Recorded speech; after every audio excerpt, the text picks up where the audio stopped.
going on with you?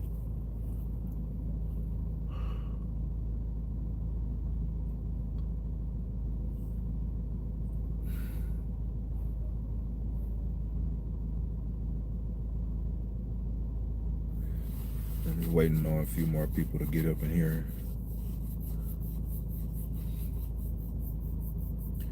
I don't know if you guys can see me or not, but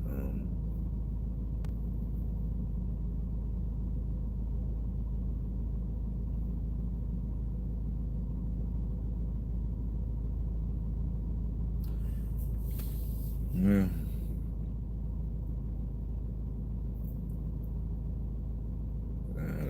Got a lot of things going on in my life, man. That's it's not good. As you can see what the title says. I mean, it's Confessions of a Father / Grandfather. I'm both of those. And I'm the type of father who doesn't run from my responsibilities. And I have several kids. I had mainly girls.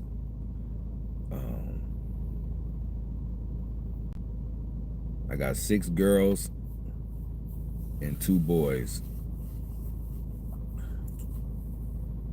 And the majority of my kids are grown. So that's how I'm able to have some grandkids. My daughter, my oldest daughter, I think she turned 33. I want to say that. And she has 2 kids.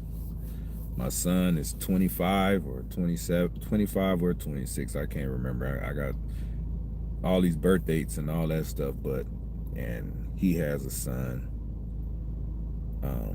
And then the one up under that, my other daughter, she has a little son.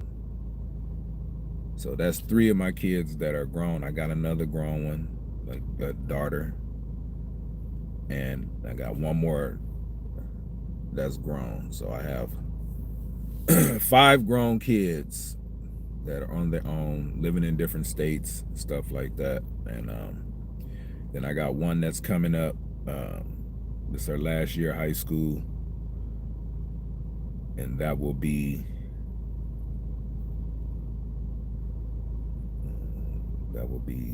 another grown child. But I've paid my child support. The first 2 kids, I didn't really pay child support like that because, you know, the mom, she didn't go seek the child support. But I did my best, you know, to be there. That's my first kid's mother. The two kids, the 2 grown kids, the first 2. And then the 3 kids after that, I had to raise those kids by myself. Because the mother, rest in peace, I mean, she passed away, but that was after I raised those kids by myself. And they had me for child support and all kind of stuff. Child support on those 3 kids when I was fighting the case, and I'm like, well, why do I have to pay child support for 3 kids that I'm raising on my own? So it was a big clown show in the circus that I was almost $100,000 in debt as far as child support and child support debt. So after my kids, those 3 kids became grown mysteriously because they were suspending my driver license. They was doing all kind of stuff to get me to pay child support for 3 kids that I raised all the way till they were grown. And they would put me through the ringer with that. And somehow, some way, mysteriously, they wiped the debt out.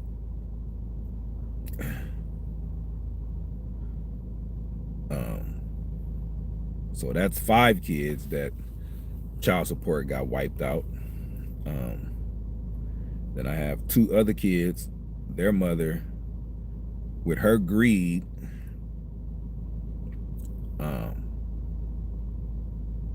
went to go get child support, and I'm like, why? I'm these 2 kids, I'm out in their life, I'm picking them up, taking them to school, being there, and doing what I normally do as a father, you know. And the mother, she just I don't know why she did that. I was already spending money, you know, buying clothes, food, giving her money and all that. She didn't have to go get that man to put the man in our business.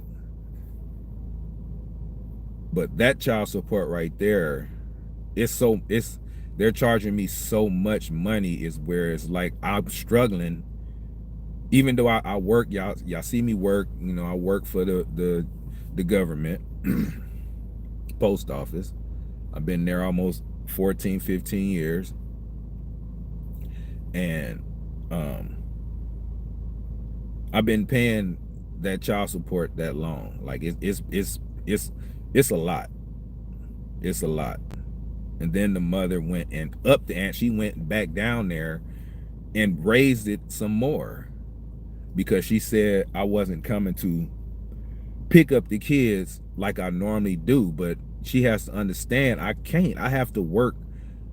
I have other, I try to explain to her, like, I have other kids too, you know, and it's like, and I got grandkids. So it's like, why would you go and do that when I was actually already giving money, being there, picking up my kids, being in their life, taking them to the doctor, all of that stuff, even though we wasn't together. I was doing all of that because I don't run from my kids. You know what I'm saying? If I have kids, I'll be in their lives.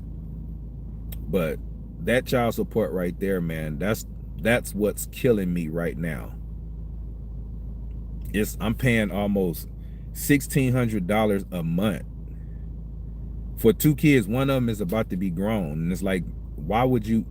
I was, you know, it's just, that's what's hindering me, like, right now. I can't. I'm gonna just keep it real with y'all, man. I don't have a place as far as an apartment or a house. I don't have none of that, because I'm paying so much in child support. And I tried to tell my kid's mother that I can't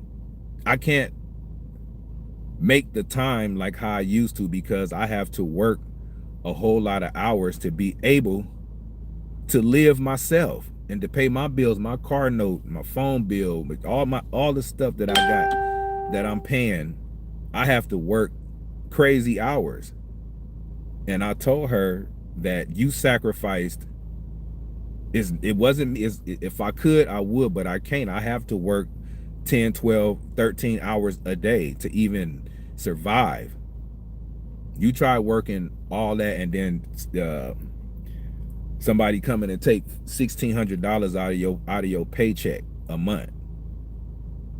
I live in California. It's high as hell out here already. You know, it's already high. It ain't like I don't want to get my own place or anything like that. I just can't afford it. I can't afford it. I mean, I'm working all day, sun up to sundown. I want to spend more time with those 2 kids, but I try to tell the mom that I can't. I have to, since you went up there twice to raise the child support, because you saying I'm not coming to pick them up, and I can't. I don't understand why this lady don't understand that. It ain't like I don't talk to them, or if I do have the time, I will go get them. But by the time I get off of work, they live somewhere far. I can't just go drive when I get off of work at night. I just got off of work about an hour ago. It's dark as hell right now. They go to school. Ain't no need of me driving way over there to if I do, then here she coming outside talking a bunch of stuff. Like, you know what I'm saying? I don't want to be bothered with her. You know what I'm saying? I hate the fact that that person went and did that, when it's like, you didn't even have to do that. You know what I'm saying? You didn't even have to do that. And then to make it cold part, you got other kids after me. I was your first. You had 2 kids by me first. I was your first 2 kids. We broke up. I still was trying to be there, you know what I'm saying, and helping out and doing what I can do, but I have to live my life too. At the same time, I already had 3 kids that I was raising by myself when I met that lady. So it's like she didn't understand. I don't know why, but it is what it is. So right now I'm at the point where one of them is about to turn 18, but I can't close the case out because she's still gonna be in high school.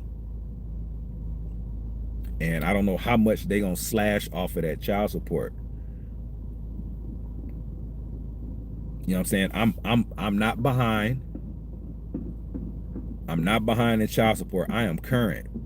That's why I'm able to keep my license. I can go get a passport. I can do all this stuff because I understand. I mean, I done been through that road where you behind and they coming to try to take your license and do all this stuff and mess your credit up and all kind of stuff. So I get it. That's why I work so much. I'm trying to do this YouTube thing, you know, and I got demonetized for that. Now they remonetized me. They demonetized me when I was hitting them. I was expecting, well, in 5 days, the one pay period, 5 days, I had almost $3,500 in 5 days on YouTube. And YouTube turned around and demonetized me and took all that money. And then when they remonetized me, I can't get it back. After people super chatting and all this stuff, I'm out here feeding the home. I'm doing all this stuff to try to make some extra money so I can be able to afford me a place. But now I'm kind of scared that the one baby mama, the mother of my child, the one that got me on child support, see my YouTube page, she gonna be trying to take that. And it's like, it's like you don't want me to live, you know? I'm trying to live. I got grandkids and stuff like that. And I'm trying to tell this lady, she know it already. She know, you know, she know. And it's like, you seen me raising these 3 kids by myself. When we was together, you helped out a little bit, but we didn't last too long. We last enough for you to have 2 kids. I'm thinking because anybody I get with and I have kids, I be wanting to be with them forever. I'm one of them type of guys. I ain't just out here, there, everywhere like that. I'm not like that.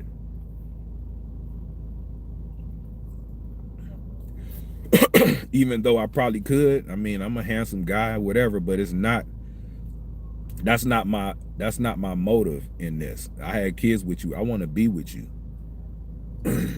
You know, I'm looking like to be with a life partner, you know. But I understand things happen and stuff like that. But at this point right now, it's like I can't. I'm struggling. I'm struggling, and it's like I'm sacrificing everything to be able to stay current with child support. That's my main issue right there, is the child support is putting me in this situation where I'm basically homeless, you know. I ain't even gonna say basically, I'm homeless. I lay where I can, you know. I go to the gym. You know, right now I'm parked at the gym, the parking lot at 24-hour fitness. I'm gonna go in there and work out, and I could take a shower and all that stuff. I mean, I have another place that I can possibly go every once in a while, you know what I'm saying? But it's like, I need my own. I've been trying to get this little, like, I had a little music studio for a little while, and the people hated on me in there because they was hating on my content or whatever it was, reported me, and I had to move up out of there. If I have to get a little spot like that to continue my YouTube journey until I can pocket some more money and get through this child support to be able to buy me a house or be able to rent a house or whatever it is.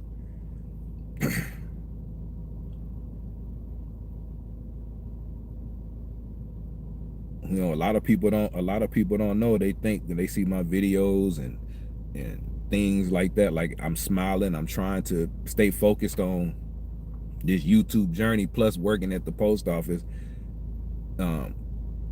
I try not to show that, but it's like at this point, man, I have to confess to this. Like I can't keep going on without saying something, you know? And believe me, it's hard. It's hard out here. Even though I'm working 60 hours a week, I still can't get over the top because of this damn child support. You know what I'm saying? Like I said, I don't have a problem with paying it, but at the same time, my kid's mother, my third kid, my third baby mama, because I got 4 of them, and all of them I want to be in I wanted to each one of them at separate times, of course. I wanted to be in a forever relationship, but things happen where they either they immature or they see other things that they want as far as whatever it is. But it's like I've been each relationship I work. I don't just be, I'm not out here selling dope. I'm not out here hurting nobody. I ain't doing nothing. I've always kept a job. You know what I'm saying? It's like the good guys always finish last. You know what I'm saying? They always finish last, and that's a problem. Sometimes I'll be like, you know what? Maybe I should just be a asshole and say F this and just be just the whatever and don't care. But I ain't that type of person. I ain't that type of person. I like to share what I have. You know?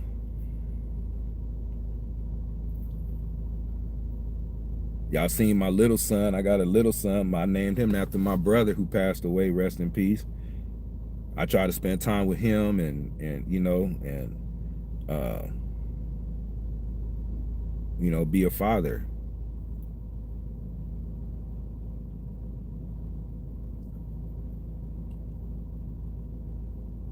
It's just like, man, I don't understand why I have to keep going through all of this stuff. Like when I'm trying to be the best man, the best guy I can be. Like sometimes I can be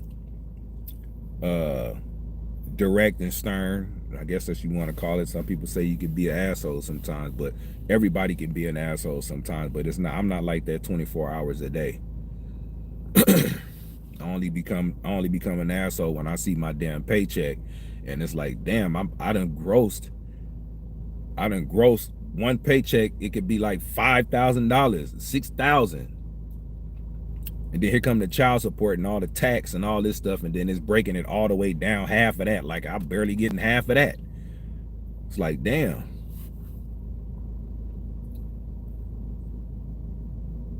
It's crazy. Like I'm like, at this point, man, I'm like, I just don't understand why this lady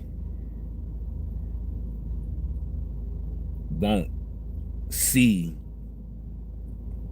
that it's not, those kids that I'm paying child support, them are not my only, I have grandkids too. I can barely buy my grandkids and send them stuff, you know, to their parents because I want to be I am a grandfather. You know what I'm saying?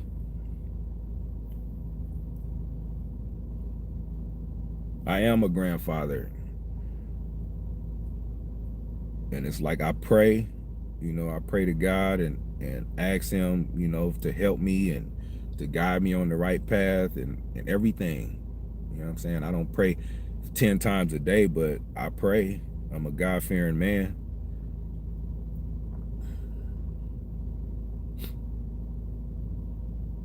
And my pride, I ain't gonna say pride, because pride is what got the devil kicked out of heaven. Me being a man, let me say that way, me being a strong man, I don't like to ask people for anything. You know, I got a homeboy, he let me take my studio equipment, my personal belongings, and put it in his garage. You know, that was love from him. You know what I'm saying? I've been knowing him for some years, and I wasn't planning on just leaving it in there. Like, I had plans, I had money saved up, and then turn around, I had got this LLC, this Papa Z Films LLC. I was paying for that, but then I ended up getting a seller's license because that was like during the pandemic. era, a little bit after that, you know, probably in that era or whatever.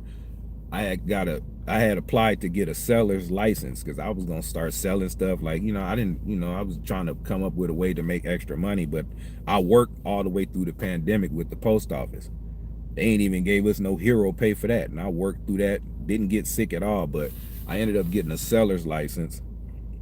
And when they sent the seller's license, I called the number to see if it was real, because it was like, damn, they giving it to $25. I didn't think you had to pay, or I don't know what I did, but I called and it was saying that it was, I tried to look up the number and it was saying that it was a scam. So I said, okay, I got scammed out my $25. I didn't even think nothing of it. I said, okay, well, I ain't got no seller license then. Just keep the LLC going and this and that, whatever.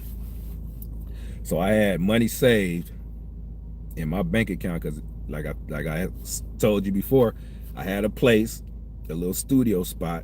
It was set up all nice. I don't know if anybody's seen it, or y'all can go on my channel and see where I have the 2 screens, and it's got the Papa's, got the Mr. Zach and all that stuff on there. I was doing real good with the views, 100,000, 80,000 views, and I was doing good until the next door neighbor, mind you, the building is all creative space building. Everybody in there is supposed to be in there either having a podcast, a small little music studio, selling club, whatever. It was one of them type of buildings, and my unit was right next door to the manager.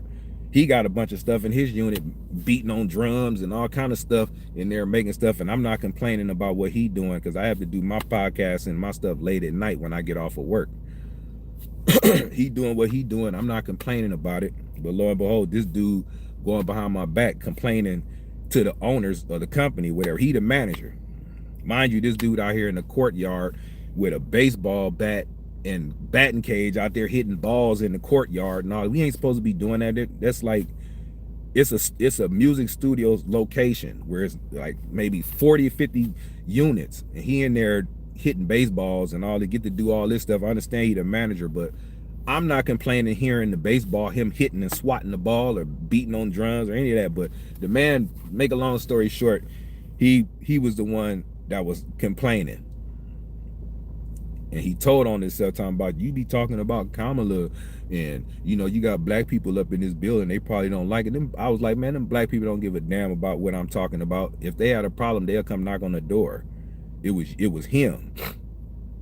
So I get a text message and telling me I got my contract is terminated and all this. I said, okay, whatever. I tried to explain, you can't even call. I'm trying to call to talk to somebody. They want to do text message. But anyway, make a long story short with that, I moved out. But to go back to the seller's license incident, I had all my money saved up. I had 2 places that I was going to move into that I looked up on. And when I was getting ready to sign the contract, I went to go buy me something to eat. When I swiped my debit card, I went to a little spot. I had just left from looking at a spot. It was in a nice area in Redondo Beach area, the water down there, all of that stuff. It was pretty cheap, $500 a month. So the lady, I looked at it, was nice. I was considering getting it, and I got hungry. So after I left that place, I said, let me go get me something to eat. So I went to Cane's. I don't know if y'all know about Cane's, that chicken place. I went and I didn't go through some said go inside, because I was gonna go through the drive-through, but I ended up walking inside of the Cane's restaurant. Ordered me a 4-piece, whatever it was, and swiped my card, and it kept saying decline. I'm like, wait a minute, I know I got some money. I know I got some money on here. Kept saying decline. So I told the cashier, let me go check. So I had my app on my phone. I went to check my app, my banking app, and I could see the money there, but it's like it was switched from my check-ins to my savings. And I'm like, I didn't switch my money to the savings. So I'm trying to figure out how to switch it back. Like, what the hell going on? Not knowing that somebody went into my account. So what's going on, popularity? So I had to wait. Well, no, luckily I had some money on the Cash App. One of my subscribers, Gloria, she cash outs $50 every once in a while just for the cause, because I do be trying to save to go out here to go feed the homeless and all this stuff and give them waters and all that stuff. So she does her contribution, but I had to use that $50. Like, I didn't know that my bank account was froze. So luckily I had that, put some gas in my car, and I waited. I went to work the next day, and I ended up on my break. My bank is like right down the street from my route. So I go to the bank and walk in there, and I'm like, I didn't cause no ruckus or none of that, because I can't blame them. But I went in there to find out, well, why is my money into my savings and I didn't put it there and I can't use it? And they looked it up, and lo and behold, the state of California Tax and Fees Administration levied my damn bank account without even calling. Like, they just levied it. Like, and I done been through that with child support a long time ago, when I was struggling, when I was $100,000 in debt, taking care of 3 kids. They had froze my bank. I went to the grocery store. I had $3,500. It took me a long time to save that money, trying to take care of 3 kids. You know what I'm saying? It took me a long time to save that. And I swiped my card, and it was a levy on my bank account because of child support. You know what I'm saying? So I went down there and paid them a little bit of money. I'm like, why I gotta pay y'all? And these 3 kids is here with me. They didn't care. They always make it seem like the man is just the devil or something like that. My kids is little babies at this time. Like, man, these are my 3 kids that I'm taking care of myself. They didn't care. They just thought I just brought them kids in there just to make it look good. But anyway, I gave them, they said, how much can you pay? I gave them $20. And they released my bank book. Let me go back to the levy on the state tax and fees administration. So I had 2 places that I was gonna get. I was gonna get one of them. One was in Redondo Beach, California, and the other one was in Costa Mesa, like in Costa Mesa, between Huntington Beach, Costa Mesa area. And they both were some nice spots. So I had a choice of which one I was gonna get. But when I swiped my card, it was a levy. Well, it wasn't no money in the account. I could see the money there. I just couldn't touch it. So like I said, I went to the bank. They told me that the state tax and fees administration levied my bank account. So I'm hot. I'm like, what? And I didn't know what. I was like, what is state tax and fee? Like, I didn't even know what the hell that. And the lady in the bank was like, I don't know either. We ain't never really had this. So you go to the number, you can call them. So I called. And of course, it was a voicemail. They told me the website to go to, and I seen what it was, and I'm like, wait a minute, seller's license? That was 2 years ago, 3 years ago. I'm like, seller's license? So I couldn't do nothing about it because I couldn't talk to nobody. So on my day off, I went down out here in Cerritos and went in there to go talk to somebody so they can release my money, because I haven't used the seller. I just ended up getting it just to be getting it. You know what I'm saying? Never used it, never activated it, never sold anything with it, because I looked online and it was saying if you ain't never did nothing with it, you can come in and, you know, if they levy, they'll release the levy and all this stuff. So that's why I went in there. So I talked to some little brother. He went in there and said, man, you ain't. I said, no, I never used it. I don't even know where it is. That was a few. You see what the date is? It was 2021 to 23 or something like that. I ain't never used it. So he explained to me, said, man, you know, you ain't the only one that go through this. You know, around the pandemic, we had a surge of people trying to get seller's licenses because, you know, everybody was locked in the house and people was trying to sell stuff. I said, yeah, but I didn't have to really do that. I've been working at the post office for 15 damn years. How long the pandemic was ago? How long that was? About 3 years ago, 4 years ago, whatever it was. I just ended up getting the license just to get it, just to have it in my repertoire, just in case if I did want to start selling something. So he was like, well, the state tax, you gotta, because they told me it was $3,000. It was $3,000. It was $3,200. They said that I owed in state tax and fees, and I'm like, how y'all gonna tell me how much I owe? And I ain't sold nothing.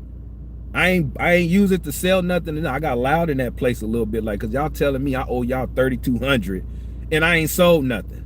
So how y'all basing y'all tax and fee? Said the dude was like, no, that's just the estimate of what we thought that you have sold and all that. So I said, so y'all just make up a number.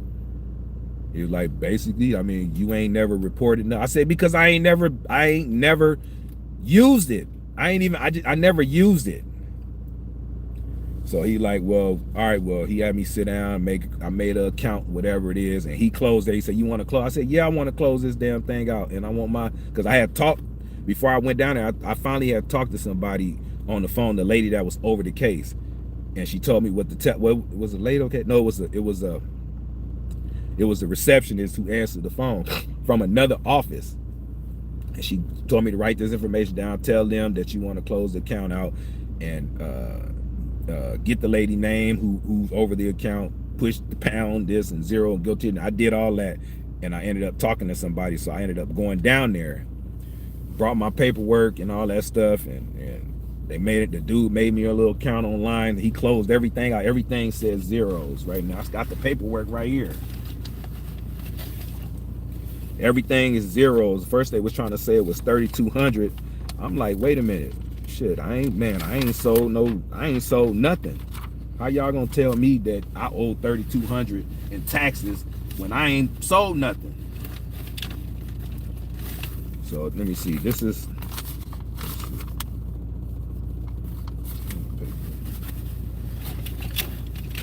what do I do with it? Well, this is the original paper from the bank. This, I wrote my information. This is the original paper from the bank. This is what they told me to put. I wrote that. I was kind of mad my handwriting was messed up. But this is the original paper that I got from the bank that they printed out. So it was they said, oh, 3,200. And I'm like, I don't owe that. But the dude, we went online, made an account. Now everything is zeros right now, because I don't owe nothing. He closed everything out. Look, all the zeros, all them zeros. It's like 3 or 4 pages of all the stuff that have zeros, because the account is closed. So I'm like, well, since it's closed, the dude was telling me it's gonna take 24 hours for it to go through the system. They're gonna approve it on their end in 24 hours. They're gonna approve it, and then it's gonna take a couple days after that, couple business days. I said, okay, fine. So I'm thinking my money finna be released in 2 or 3 days after that. 2 or 3 days came. I'm checking my bank account. I'm emailing the lady who over the case. She finally called me and say, well, the guy, I said, the guy told me y'all gonna release my, he was like, well, the guy, he ain't qualified to tell you about the next step. So you need to bring your 2022, 2023 tax returns here, so we can't just take your word and say that you didn't sell nothing. So I said, you want me to bring my own personal taxes here? Because I ain't got no seller's tax. If that was the case, if I was gonna do it, I would have did it right. I would have came here and paid my damn taxes. You know, I'm selling stuff. I ain't sold nothing. She was like, yeah, you gotta bring. I said, well, hopefully I can find them. I found the 2022. I can't find the 2023. I sent them my W-2 and all of that stuff so they can see that I ain't add no extra nothing. I haven't, you know, I don't on your taxes ask you, have you made any other monies besides your work and all this? All my stuff say zero, because I ain't never used it. So the lady, to make a long story short, the lady, I emailed. First I was having a problem with emailing her. It kept on going in the queue, whatever that is. It kept going into that. And I was like, damn, I took a screenshot, tried to send it. The email would not go through that whole day. So I had to wait. I waited the next day. And when I got off of work, because I was gonna go, because she was like, well, you can just fax, go over there, tell off your phone. You can print it off your phone at Kinko, FedEx, whatever, and fax me. The fax number is this. So I was getting ready to go do that. I went to go fax it, and I said, let me try to email it again. As soon as I got it to Kinko, FedEx, I hit the email button and it went through. So that was the thing, God. I didn't have to pay no $2 per page, and that was like 15 damn pages. That I ain't had the money to do that. But mind you, my money is stuck, so I'm working off of a little bit of money. So I happened to do that. Emailed her, she got it. Then she hit me talking about, well, you ain't got that. I said, I don't have the 2020. I'm looking for it, but I can't find it. I wasn't expecting all of this. So she was like, just send what you got, and she gonna go try to get it approved through her supervisor, and then they gotta send it to Sacramento. Now it's from Southern California if they gotta approve it down here and then send it up there to approve it up there. I'm like, damn, for all I got is about $3,500 in my damn bank account. God damn. Like, what's the problem? Like, you got to do all this to release, to take the levy. You guys put that levy on my account. It was one day y'all did that, because I had checked my account earlier that day. Went to try to get something to eat. A couple hours later, now my account is shut down. So now it's gonna take me 2 weeks for them to release my money. They still ain't gave me the word yet.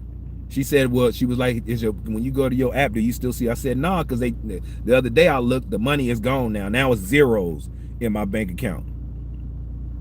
You know, as far as that money goes, it's zero. So they actually just cashed it out. So the lady said, she said, you know, you can get a refund. Like, we give you all your money back, just in case. Just because they took it don't mean you gonna get we gonna keep it. If we find out that you didn't this, we gonna refund it back to you.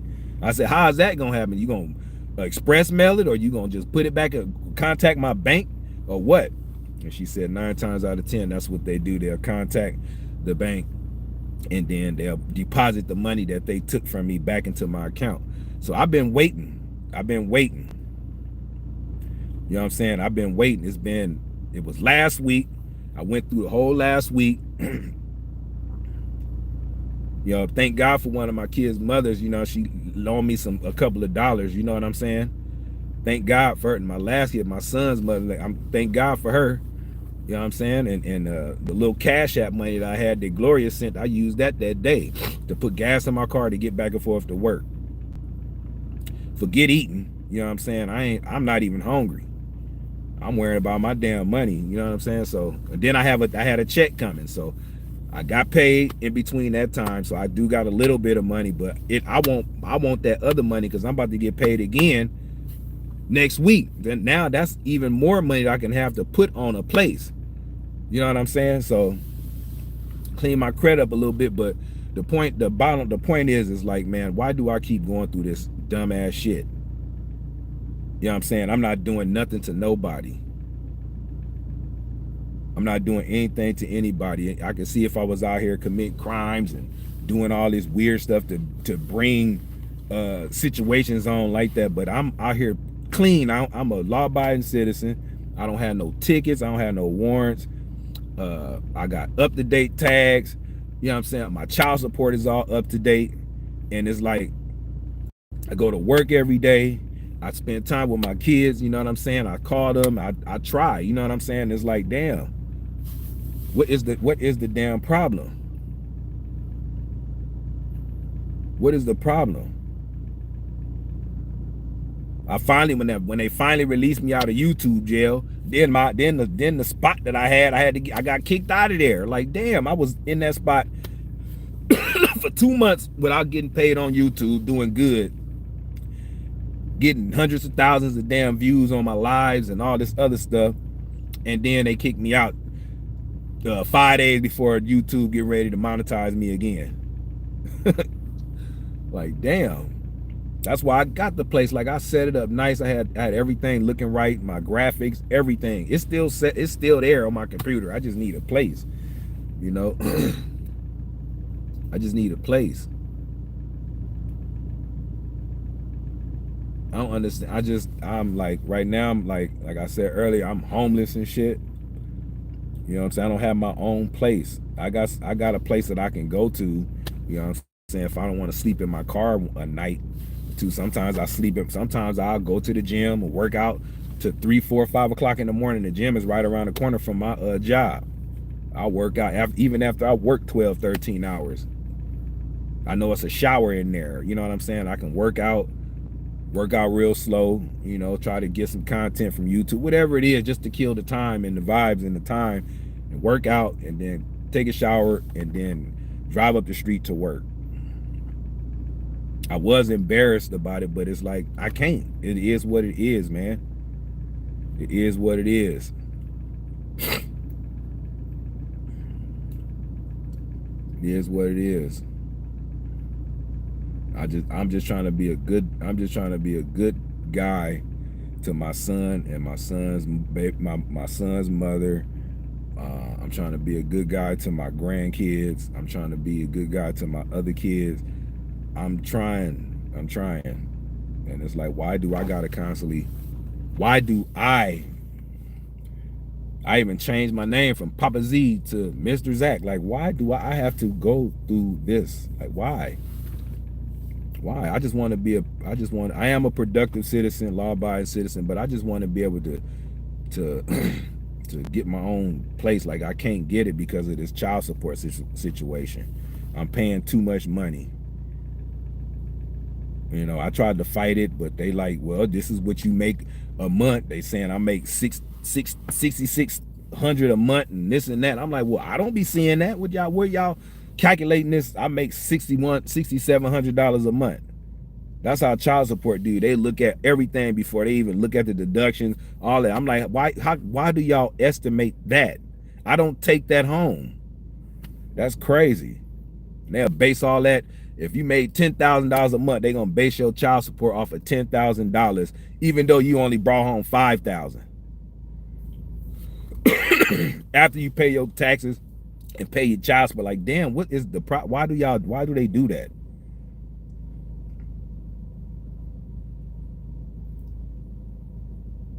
So it's like, man, I work all day, every day, man.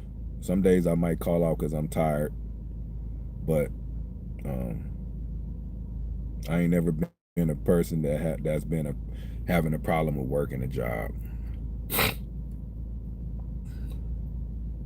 My kid's mom, the one who got me on child support, think I'm just supposed to work 8 hours a day, and then when I get off, be the same how I was picking them up from school. And I can't live off of 8 hours a day.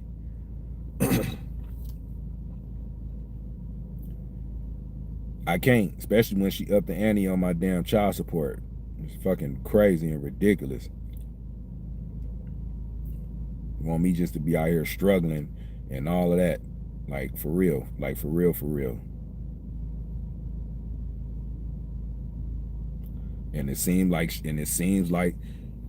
she getting her way because I'm struggling like a motherfucker. Excuse my language.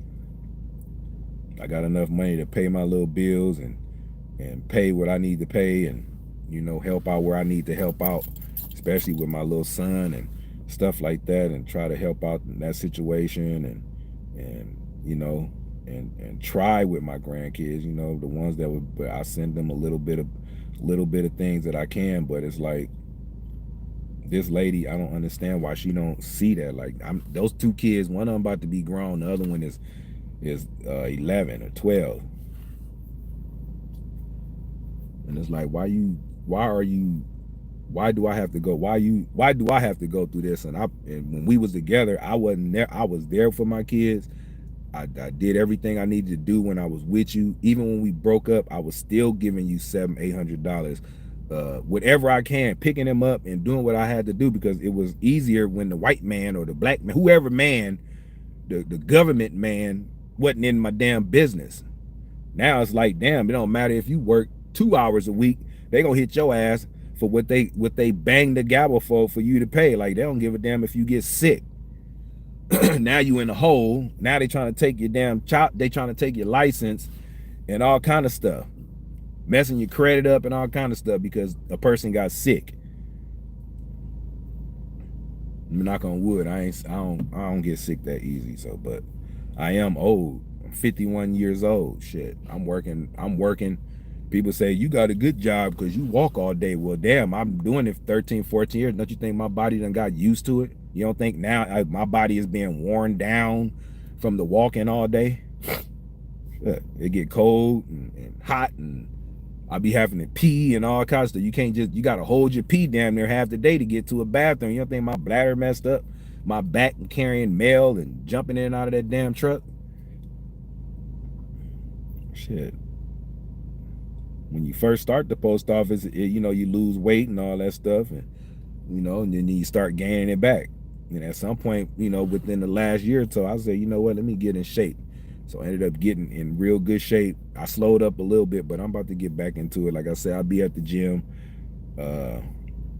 stay here for a few hours until it's 4 or 5 in the morning, then I can, you know, creep my way over to my job like a mile or two away. Then I can park right there and wait, you know. So I barely get any sleep. You know, like I said, I do have a place that I can go to when they want me to be there. You know what I'm saying?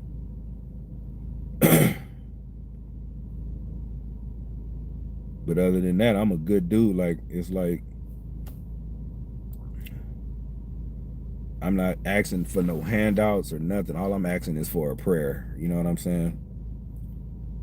Asking for a prayer. I pray for myself, and the more prayers that I can get that'll help me, you know, it's all good.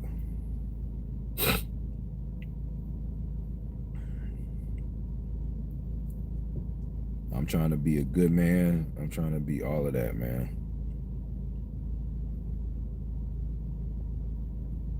I'm not out here trying to manipulate females or none of that. I don't have to do that. I ain't that type of person like that. I got too many daughters for me to be for me to be that way. You know what I'm saying? I got grown daughters and young daughters. Like, I ain't no player like that. I could be, but I'm not.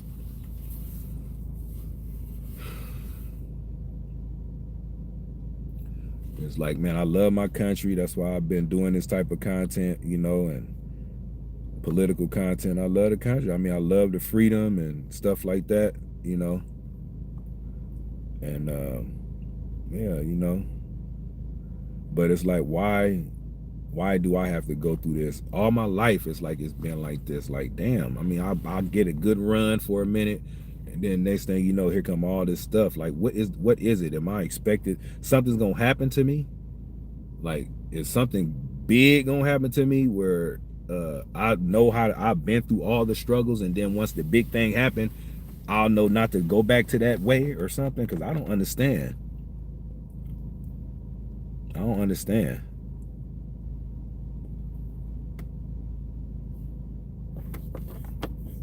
You know what I'm saying? Changing lanes with James. What's going on with you, brother?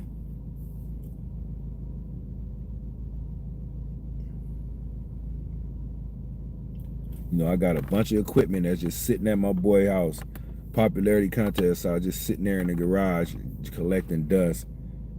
When I'm trying, like I'm trying, but it's like it's always something that's a roadblock for me. And I see the potential. I was already doing it.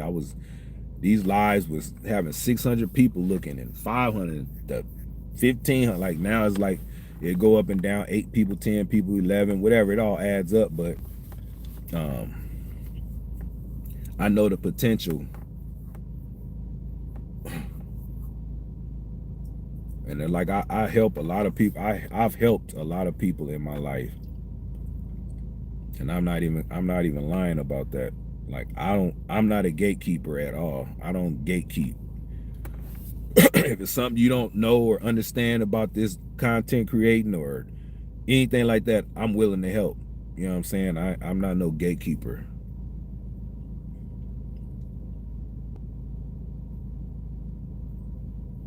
I don't understand, man.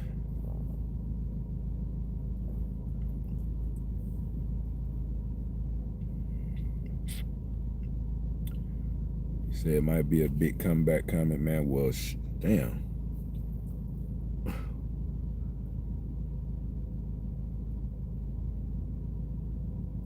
Like, right now, I'm sitting here in this damn parking lot. Um, I'm tired. I want to close my eyes for a minute and, you know, get up and refresh. But it's like I can't. I have to go through what I go through. I don't like asking people for nothing. I feel like certain people should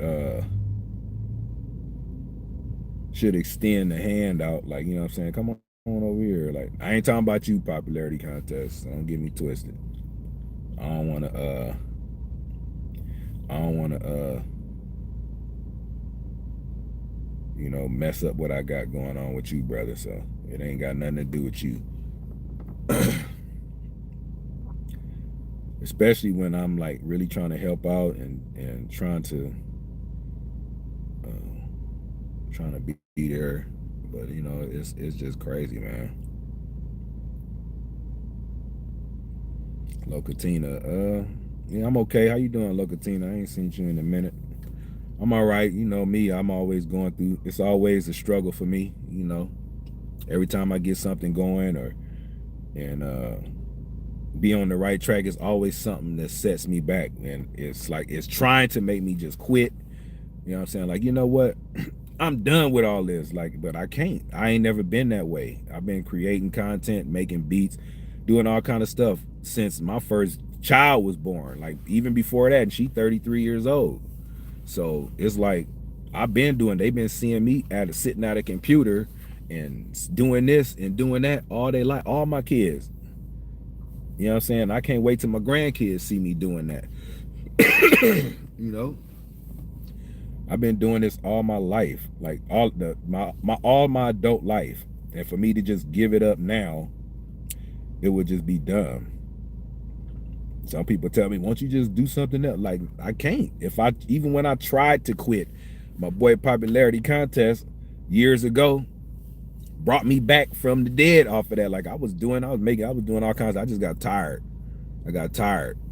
You know what I'm saying? I was making a gang of beats, and that was before all the YouTube and all this stuff that was happening. It was a little bit of YouTube, but it wasn't as prominent as it is today. Like, you know what I'm saying? But I was about to quit, and my boy said, "You know what, man? Look, them beats, man. I know some people who can rap and do this and that, man. Just keep on doing it. Come on over here to this." He had him a studio in Linwood that he built from the ground up. Went over there and helped him do some stuff and built it, and that's what brought me back to wanting to create again. You know what I'm saying? But it's just child support, man. This shit is killing me, man. Like for real. It's stopping me from getting my own apartment or a house, and it's hard to keep seeing a paycheck when I know I'm looking at $6,000 my gross. And then when I get it, it's like, what? Damn, they took $1,600 plus my union dues, my taxes, all this stuff, and it breaks it all the way down to damn near $1,500 damn dollars. That shit crazy. Like, man, I be having to do overtime, all that just to make it. I got car note, I got all this stuff to do. So I mean, I ain't really tripping on an apartment because I can get me a little studio. That's what I need to do. Get me a little studio apartment, and I gotta clean my credit up just a little bit, pay off some of this credit card debt because yeah, I mean this inflation, all this stuff is high as hell. Like I had to use it. It's hard to pay it back, but you know, like I say, man, I'm still trying to create. I'm still trying to give y'all some content, even if I'm in my work truck, blurring the background out, whatever, like, you know what I'm saying, or sitting on a step, or doing something, like, you know, because eventually this is gonna stop. Like as far as with the political stuff, and I got to move on to certain other content. Like right now, it's kind of hard to stop because Donald Trump, he out here shaking things up, putting people in positions and all type of things. So, you know, that stuff needs to be reported on as much as I know about the people. Like, I don't know everybody. I don't know who these people is. I just see a viral moment that they have, and I'll talk about how I feel about the situation. And then if I do more research, I'll figure out who these people is. And just, you know, it is what it is. But it's hard for a brother, man. Don't nobody know my personal business, and I put it out there, man. It's a confession. Nigga, it's really, I'm really homeless for real. Really homeless. And just think, I'm out here trying to give back to the homeless and go out there, give them waters and feed and all this. At that point, I had a place I could stay at, you know, doing that. But damn, it's like, okay, I did all that just to become homeless myself. But I'm not to the homeless to the point where I'm finna be sleeping in a cardboard box and I'm about to be out here doing drugs and acting all weird. Hell no.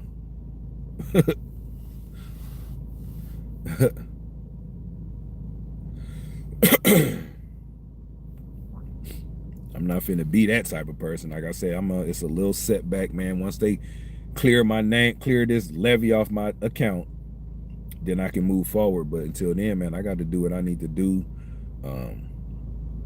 Like, ask every once in a while, can I spend a night, or whatever it is that I need to do, stay at the gym or work out to 5 in the morning, work out real slow though, like, make it look like I'm doing something. But it's 24-hour fitness. I'm paying for that. So take a shower, get in the sauna, do what I need to do and kill some time, and then get ready to go to work. But it is what it is, man. I ain't never been homeless like that. I'm the type of person, like, if I'm with you, I'm with you. Like, if you got the place and you understand my situation where my child support is that high, but I can help you pay your bills and help you pay on the rent and all that stuff, I'm willing to do that. Like, you know what I'm saying? Like, that's how I had to be when I was raising these 3 girls. You know what I'm saying? I couldn't expect a woman with me that's gonna just let me just come in, or whoever I was staying with to let me just come in and don't pay nothing. Hell no, I pay like I weigh. You know what I'm saying? But, that's how I was able to, I had family members that helped me a lot. They helped me a lot, but I still had to pay.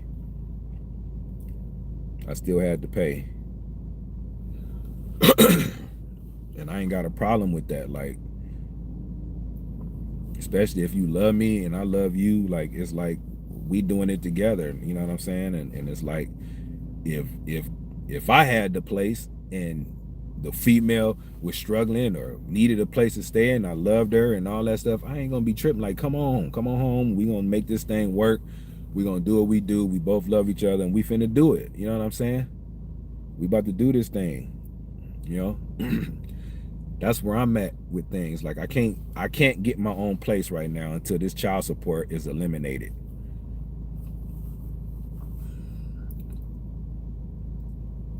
You know what I'm saying? I was at one point where I was paying, but I just got tired. Of, like, my kids, when those 3 kids got grown, the 3 daughters I had got grown, I started making moves to get up out of the situation that I was in, because it's like, I didn't want to be bothered with that no more. You know what I'm saying? I didn't want to be bothered with that no more. So it's like, my sister let me come over to her house for a little bit, then I started feeling like I was intruding on her. And I tried to explain to her, I tried to explain to her my child support. So how I want to get my own damn place. I want to get it. But it's like, I can't. My credit kind of messed up. They taking all this money out of my damn paycheck, and it's like, damn. But I'm still current on my child support. You know what I'm saying? And current on my bills. But it's just a struggle, man. I hate seeing. I'm not hating on nobody who got their own place. Kudos for them. They got help. They significant others help each other. You know what I'm saying? Or if a guy bought the homeboy that got his own place, he even got help. People helping. You know what I'm saying? So it's like, we can't do it. At some point, you can't do it all by yourself. You know what I'm saying? But I rather have my own place. But if I have to do it the way that it's been working, or doing what I have to do, I have to do it. But just know I want my own place. I don't want to be home. It's like, I ain't been homeless that long. Probably about maybe a month. Because I was kind of, that studio I had in Torrance, I would stay up all night and do content. You know what I'm saying? They don't want nobody sleeping in there and all this stuff and that. I wasn't sleeping. Y'all seen me on live till 4 or 5 o'clock in the damn morning. You know what I'm saying? That's the only time that I have to create. I work 10, 13 hours a day. I get there to my little studio. I'm happy to be there, and I start doing my lives and creating it. By the time I look up, it's 5 in the morning. I might close my eyes for an hour and then get up and go work another 10, 12, 13 hours, and then come back and do the same thing. Because my goal was not to be there forever. It was for me, I didn't know I was gonna get demonetized. That happened. I was like, damn, I got demonetized. As soon as I got the place, now I'm demonetized. So now I got to take my work money that I'm working and pay for this and still pay my card and still do what I need to do, you know. And I did that, but I got some hate. I wanted them that the management up there, the manager. But you know, that's what it is, man. You had no idea. Well, look, I don't want, you know, it's I try not to tell my life like that, like, you know what I'm saying. At that point, when you first started coming around on, you know, Local Tina, it was cool, you know what I'm saying. So a lot of people wondering, like, what happened to your Mr. Zach and your lives and your things like that. Like, it's because of this. It's because of this. Like, I'm still creating content, you know what I'm saying, long form videos, but the lives is like, why would I want to show everybody that I'm in the car? Like, you know what I'm saying? I know my lives was when I was driving, you know, I had some crazy lives with me driving around, but I had somewhere to go. You know what I'm saying? I went to the beach. I went to where I was staying at and stuff like that. You know what I'm saying? But now it's like,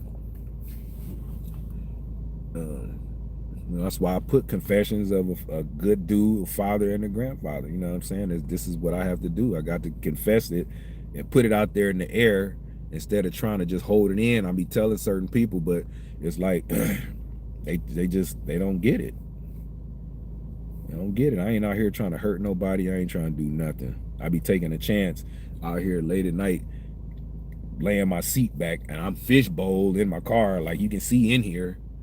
You know what I'm saying? I'm taking a chance somebody coming trying to rob me or something. You know what I'm saying? But I got my little weapons and things that I need to get them up off me a little bit. But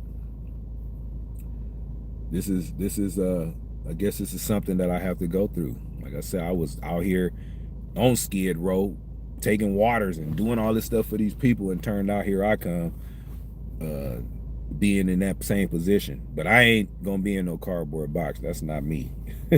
Shit.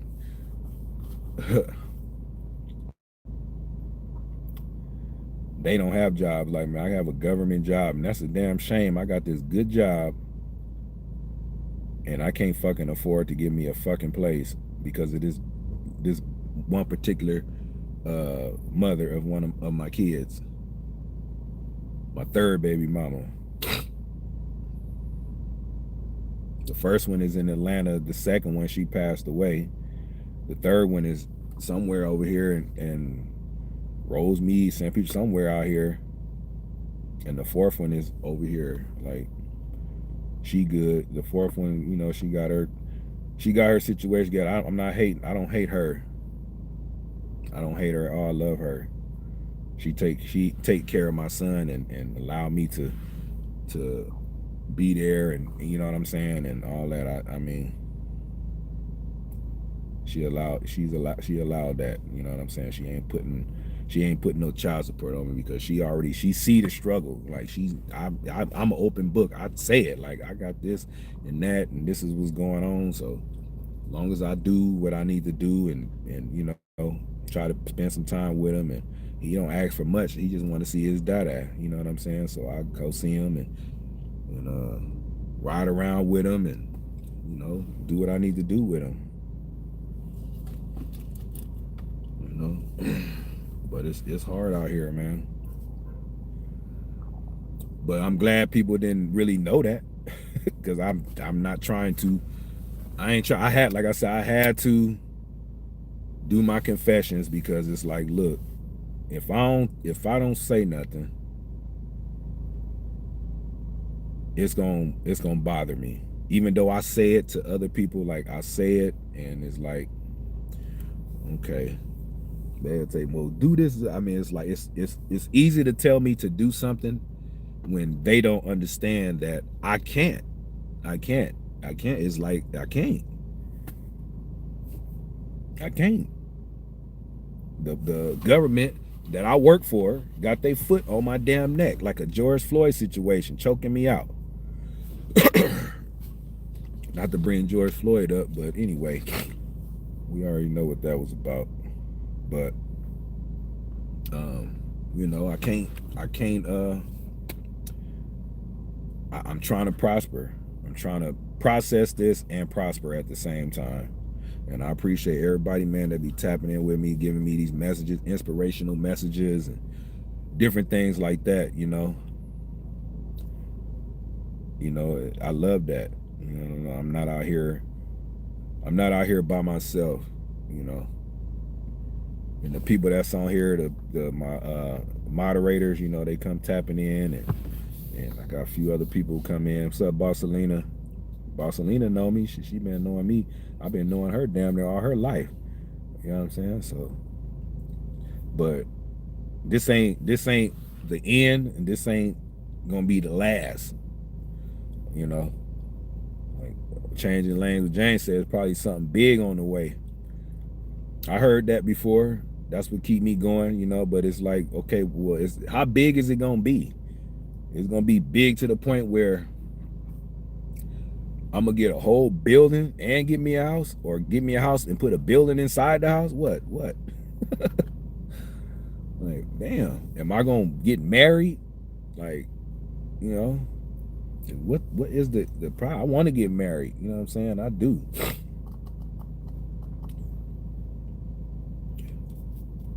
I'm that type of person like that. Like, I ain't out here trying to be chasing a bunch of females. It's too hard to do that. It's too hard to chase several girls at one time. Like, I don't know. I don't understand how some dudes do that.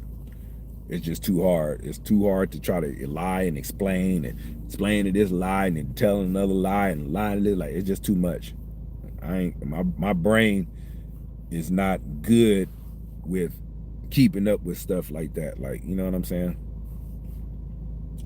One lie leads to another lie leads to this and that. Then you got to spend time over here and try to sneak over here and then try to stay there for a day or two and then be calling the other one and then this and then that. Like, come on, man.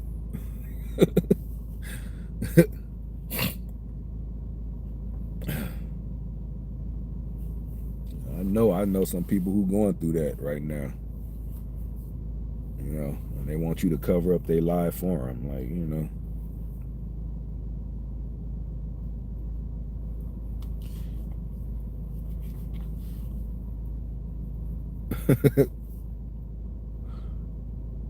Yeah.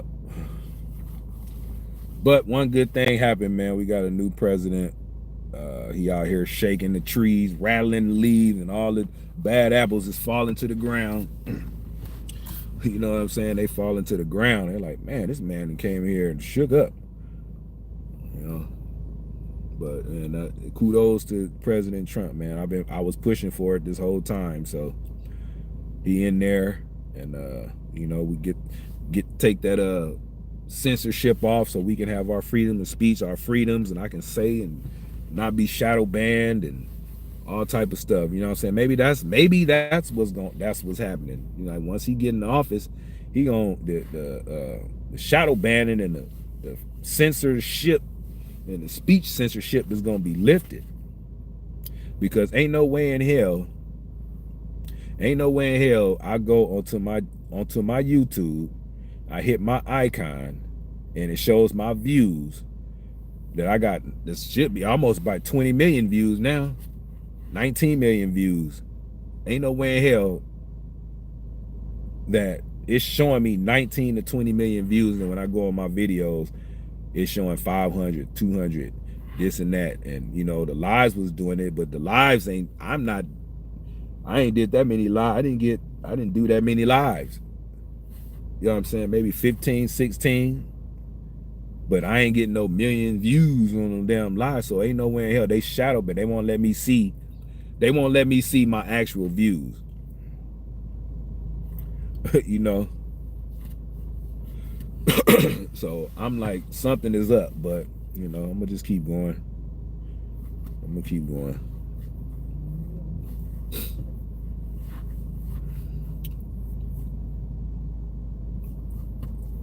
Man, it's like almost 9:30 out here. I've been sitting on this live for an hour and 11 minutes and 11 seconds.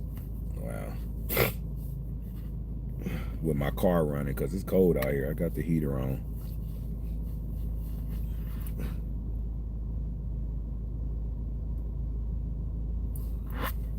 I'm not even hungry. You know, I'm about eating. I ain't hungry. I just need to pray, people to pray for me, and you know,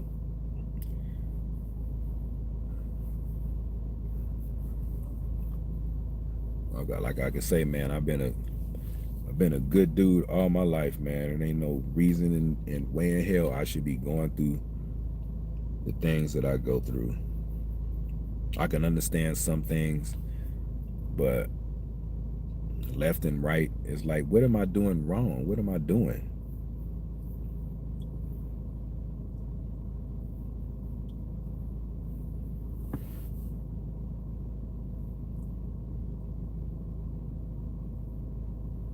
You know what I'm saying? Like, what am I doing? What am I doing wrong? I want to be settled down. I want one woman. I want I've always dreamed of raising one of my kids. Raising, I ain't gonna say one of them, but raising my kids with their mother, and you know what I'm saying, and being married and showing that child or kid, those kids that um man and female, if you have a child with the female, this is what God wants. He wants you to marry and be with that person and raise and nurture that kid and show that kid that this is the way it's supposed to go. You know what I'm saying? But right now we got people out here that's trying to mess with kids and put the woman over the man and the man over the woman. Everybody is in turmoil, fighting, and think they better than each other, and just that and this and that. Like, come on, man. Come on. Ain't nothing wrong with being with your kid's mother and marrying her and living y'all lives, man. God will bless you beyond your wildest dreams. You know what I'm saying? Or just marrying a woman that you love and y'all love each other. Like, he gonna bless y'all because it's you made a you made a commitment to him. You know what I'm saying? He made a commitment to each other. You know.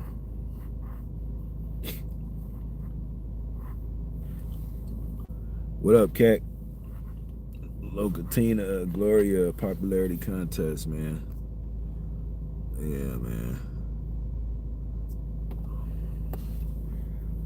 But it's crazy, man.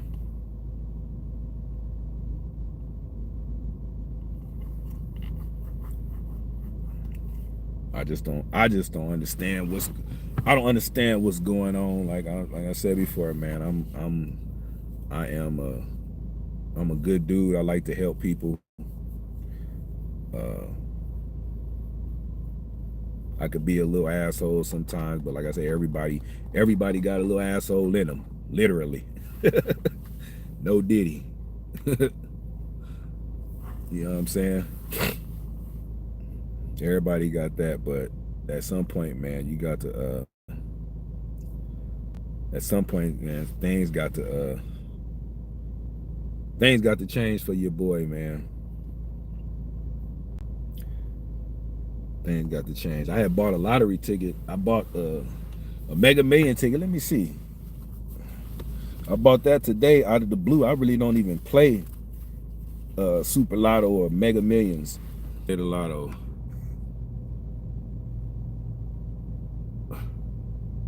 My bad.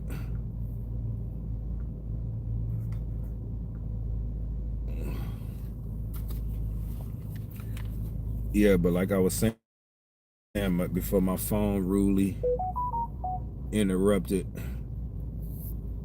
I don't even play the lotto. But I bought a lotto ticket, man. Anybody know the Mega Millions numbers today?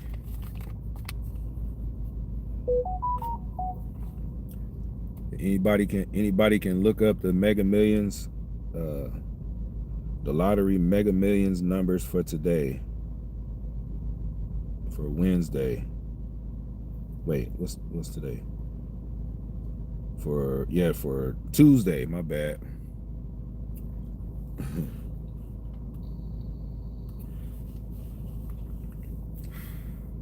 You say Cash App or what? I mean, you know how you get down, Gloria. So it's all good with the cash apps. The super chat, you gotta wait until the pay period, which is the 21st, between the 21st and the 26th of every month with YouTube. Damn, that's the numbers right there. That's these numbers, the Mega Millions. That, or is that Baltimore's lotto numbers?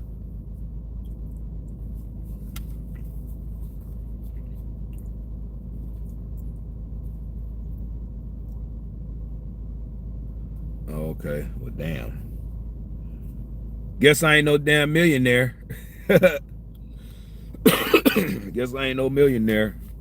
My numbers was 1, 3, 33, 54, 67, and the mega number was 14.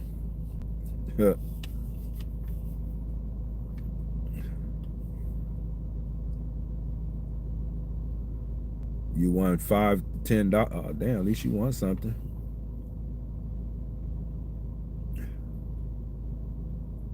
Okay, well, I almost got excited. Yeah, but I was a couple numbers away, I guess. But it is what it is. But yeah, man, it's crazy. Let me see you in here, man. You buy 5 scratch. You buy. Oh, you said what? Dude, I buy 5 scratch tickets every day, man. I win $5 to $10. Dang, I remember it was a time when I had getting my scratch on. I won about $500 about 6 times. It was this one ticket called Hit 500. I hit that about 3 times, and then they had some other little $10 tickets, and I got 500 on some of them. 500 on some of them, but that was like years ago. And you got to spend a lot of money to get money with the scratchers. That's the only thing I don't like about them damn scratchers.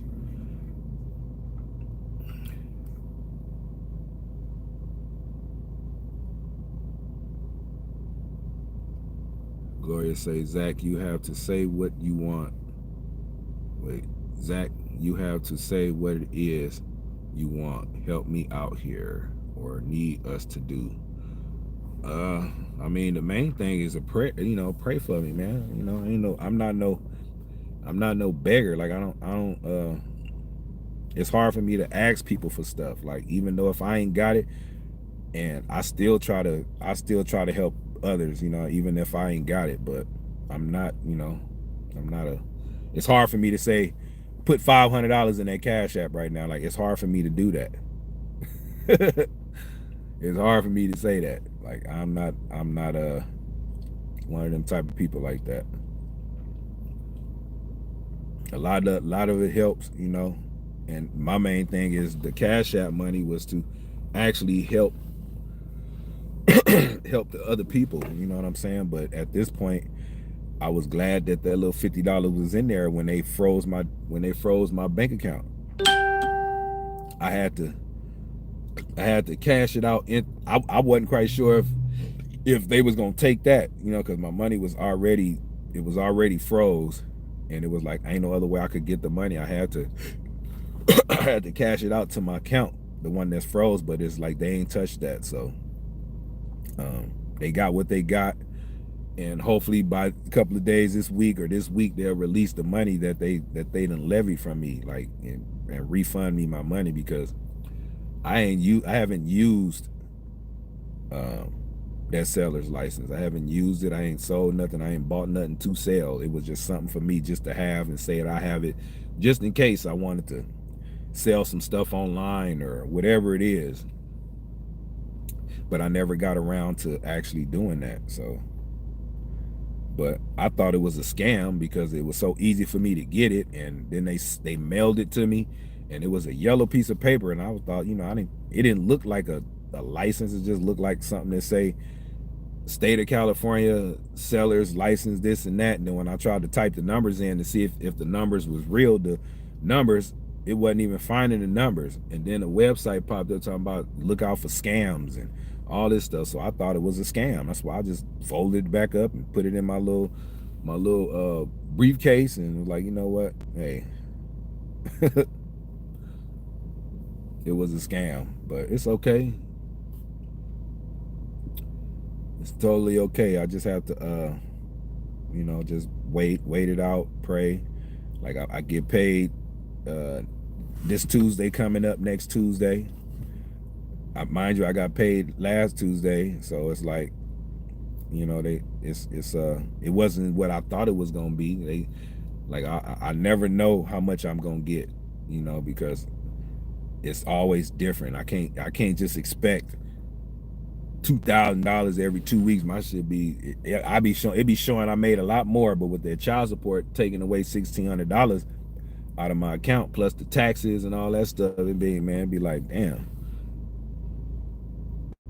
But I be surviving, you know what I'm saying? I'm a survivor, you know what I'm saying? No Beyonce. I'm a survivor though.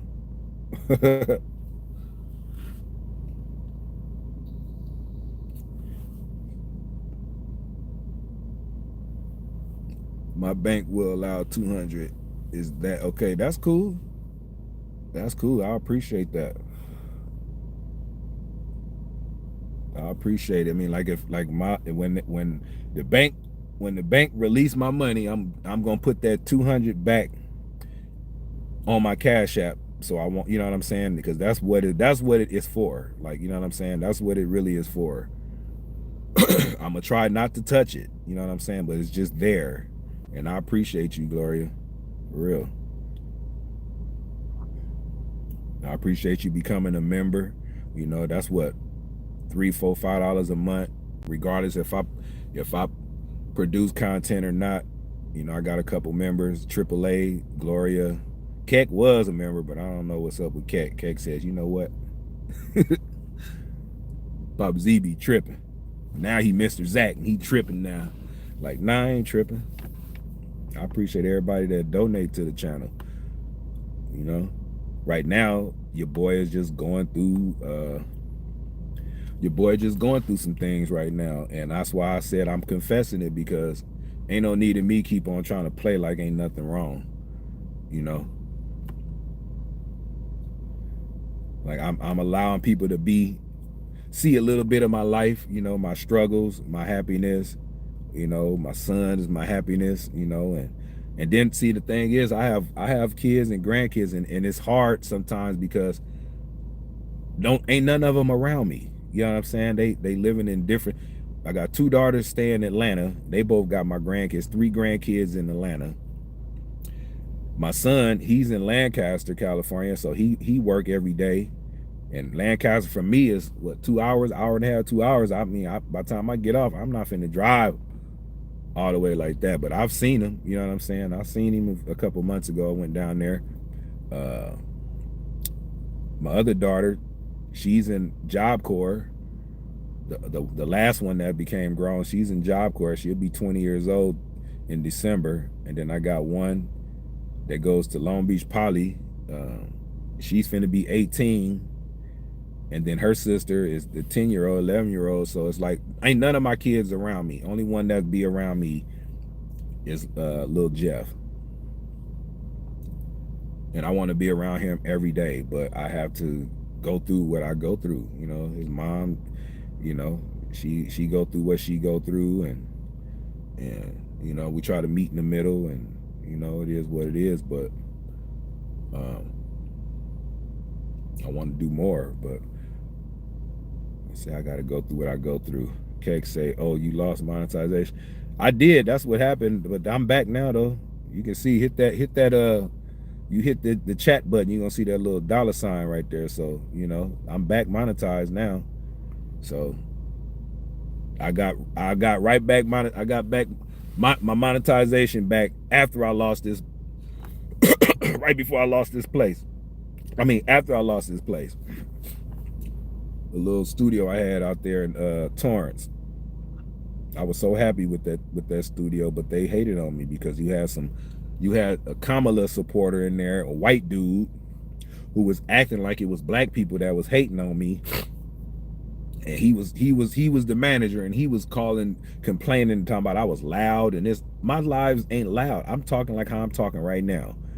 You know what I'm saying? My lives ain't, I'm not screaming and yelling. I'm not out here threatening nobody. I ain't doing nothing. But that was all what he was saying. I was threatening people and being loud and all this stuff. I'm like, their advertisements say that the walls were treated for sound. So it's like, how can you hear what I'm doing in there if you ain't got your ear to the wall listening to what I'm saying?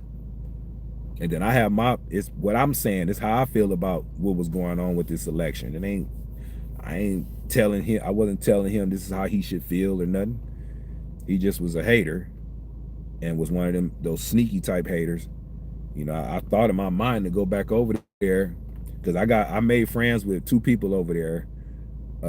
I started to go back over there and whoop his ass, but you know, I ain't got time for that. I ain't got time. I ain't gonna jeopardize my job and my freedom for some little hating, prejudiced little white dude. Like, I'm not finna put hands on him. I had people that wanted to go over there though and do it, but like, nah, we good. He'll learn. You know what I'm saying? He miserable where he at, so it's whatever. I ain't tripping. Okay, Gloria. On Friday, okay. I appreciate you. Oh, your time ran out. That probably was because everybody when they remonetized me, wasn't nobody. I didn't have any members, and then the next day, I had Gloria, and then I had AAA became members again. So it's cool.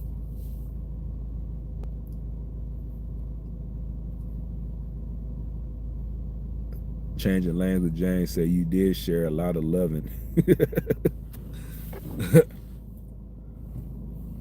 Hey, crazy. I want to get on Plies. You know that rapper Plies? Y'all know who he is, right?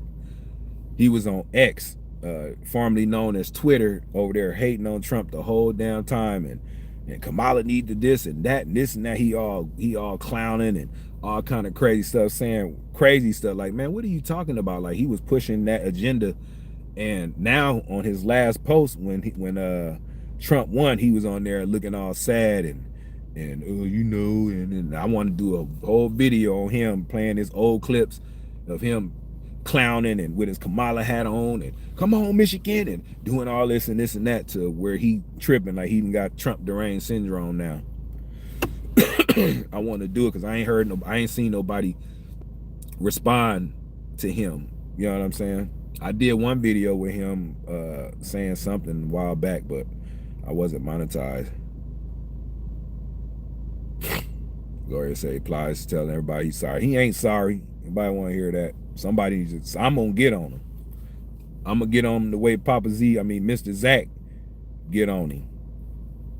And I hope he see the video, because I don't care. Them fake teeth he got and all that, the man fake. He ain't got no damn backbone to me.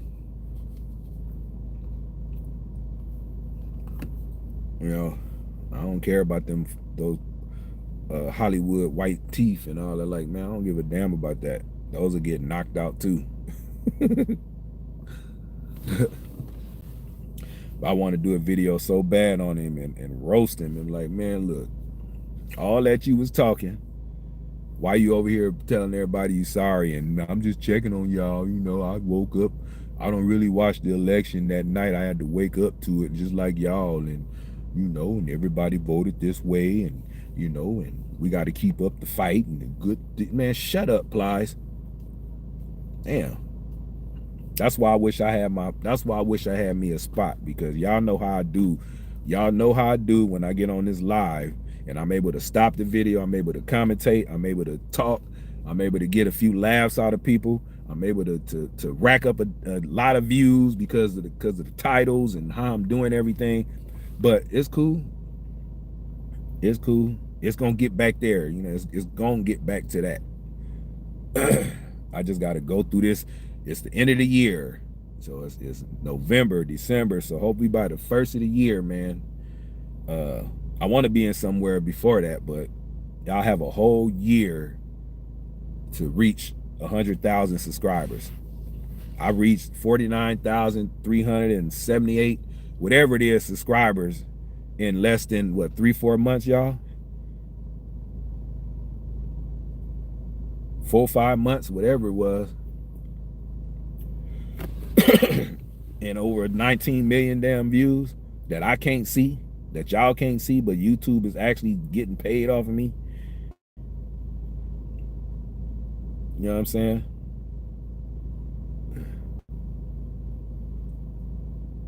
So everybody cursing him out. Well, I'm about to be one. I'm about to curse him out too. Cause he was getting, I made, oh yeah, y'all man, I made me a X account. It's Mr. Zach Reacts, but I think it's at Reacts_Zach. That's what I want to say it is. That's my username. So I don't know if you can type it in, and it had the same my same icon with the orange and black. So I made me a Twitter account. I got me a blue check. I paid for the subscription. So if y'all want to get y'all Twitter account, man, y'all pay for the subscription, because you get a lot of things that you don't get when you just do a free account. Like, it give you updates, it give you the latest news, it give you everything. They got where you can make thumbnails. They got where you can generate pictures, say whatever, Donald Trump holding some chickens, and it's gonna generate it. And you can keep on picking the one that you want, keep resetting it, resetting until you find the one you want. You can turn it into a meme. Donald Cat with Trumps. Donald Trump as a cat with whiskers. It's gonna do all of that. Like, you know what I'm saying? Like the last couple of videos that I did, I posted the deportation one. That was my first thumbnail I used with X. It's called Grok 2, GROK 2 beta. But I made that. I said, give me a mass amount of migrants standing around some buses, and guess what it did? It did that. Then I went on there and put the text on there through my CapCut app, where I just put mass deportations coming soon. The other thumbnail is when you got Joy Reid on there. You got Trump with his mouth open and then say fake news. I said, create me a YouTube thumbnail of Donald Trump talking about fake news, and that's what he gave me. So I used that. It's another one I use. It's a couple of them, but you know, it do so much but you still, you know, they give you a whole bunch of different options. Like, you just keep refreshing it and all that, but it's easy. It take the work out of it. Gloria said that's too much media for me. Well, I mean, if you want to know, like, you know, X, it's freedom of speech on there. You just can't call nobody a bunch of FAGs and all that. Like, you know what I'm saying? You wouldn't even call that person that in their face. So that's not really considered freedom of speech. Like, you know what I'm saying? But you can say they got all kind of videos, people shooting people and stabbing and all kind of stuff going on X. But I made me a X account, so in my name it might say, I think it's gonna say at Reacts_Zach. I don't think it got the Mr., but you can try it that way, or just type in Mr. Zach Reacts, and I have a blue check by my name, so that's the real site. You know, I have to start expanding. You know what I'm saying? I got a Patreon, but I haven't set it up all the way. My views, I got to get my content game up for that. Patreon, I can cuss and do all kind of stuff on there, and they ain't really tripping. You just got to pay for that membership. I got a Rumble account. I think it's under Papa Z Films or something like that, but I ain't really been posting nothing on that. Like Gloria said, it's too much media. It's a lot for me too, you know, but I got to start expanding, you know, because YouTube at any moment, they can hit that button and say, you ain't getting no more money, bro. You know what I'm saying? they could do that to your boy. You'd be mad as hell.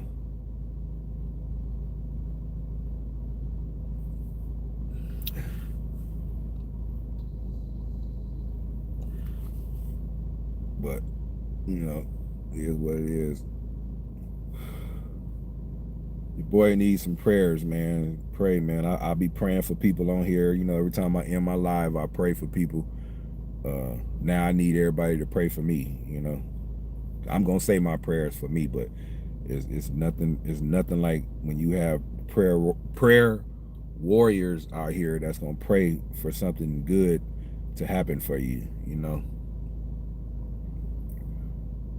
And eventually it's gonna happen. And I ain't the type of person that say, "See, I told you," and everybody that diss me or said something bad about me, I'm not that type of, I'm not gonna get no get back. Like Trump say, you kill him with success. You know what I'm saying? So that's where I'm at with it. You know, I get it. Some people doubt your skills, you know. They doubt you a lot. And when people doubt me, I just keep going. You don't like me, I don't like you, but I'm not finna start nothing with you though. Like I'm not that type of person like that. I don't like conflict. I don't like none of that. I just know that everything is gonna be okay. Everything's gonna be okay.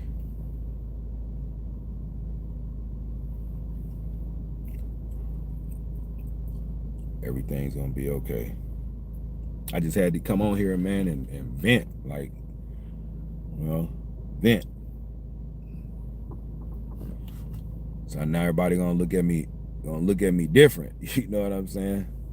Like that nigga, he homeless, but he, you know, okay, yeah, but like I say, I ain't one of them type of homeless people. Like I can go and ask to go, you know, for a night, maybe 2 or whatever it is, but I'm not trying to lean on people like that. You know what I'm saying? I'm not. I have to go through the things. I have to go through these things, which I feel like I shouldn't have to, but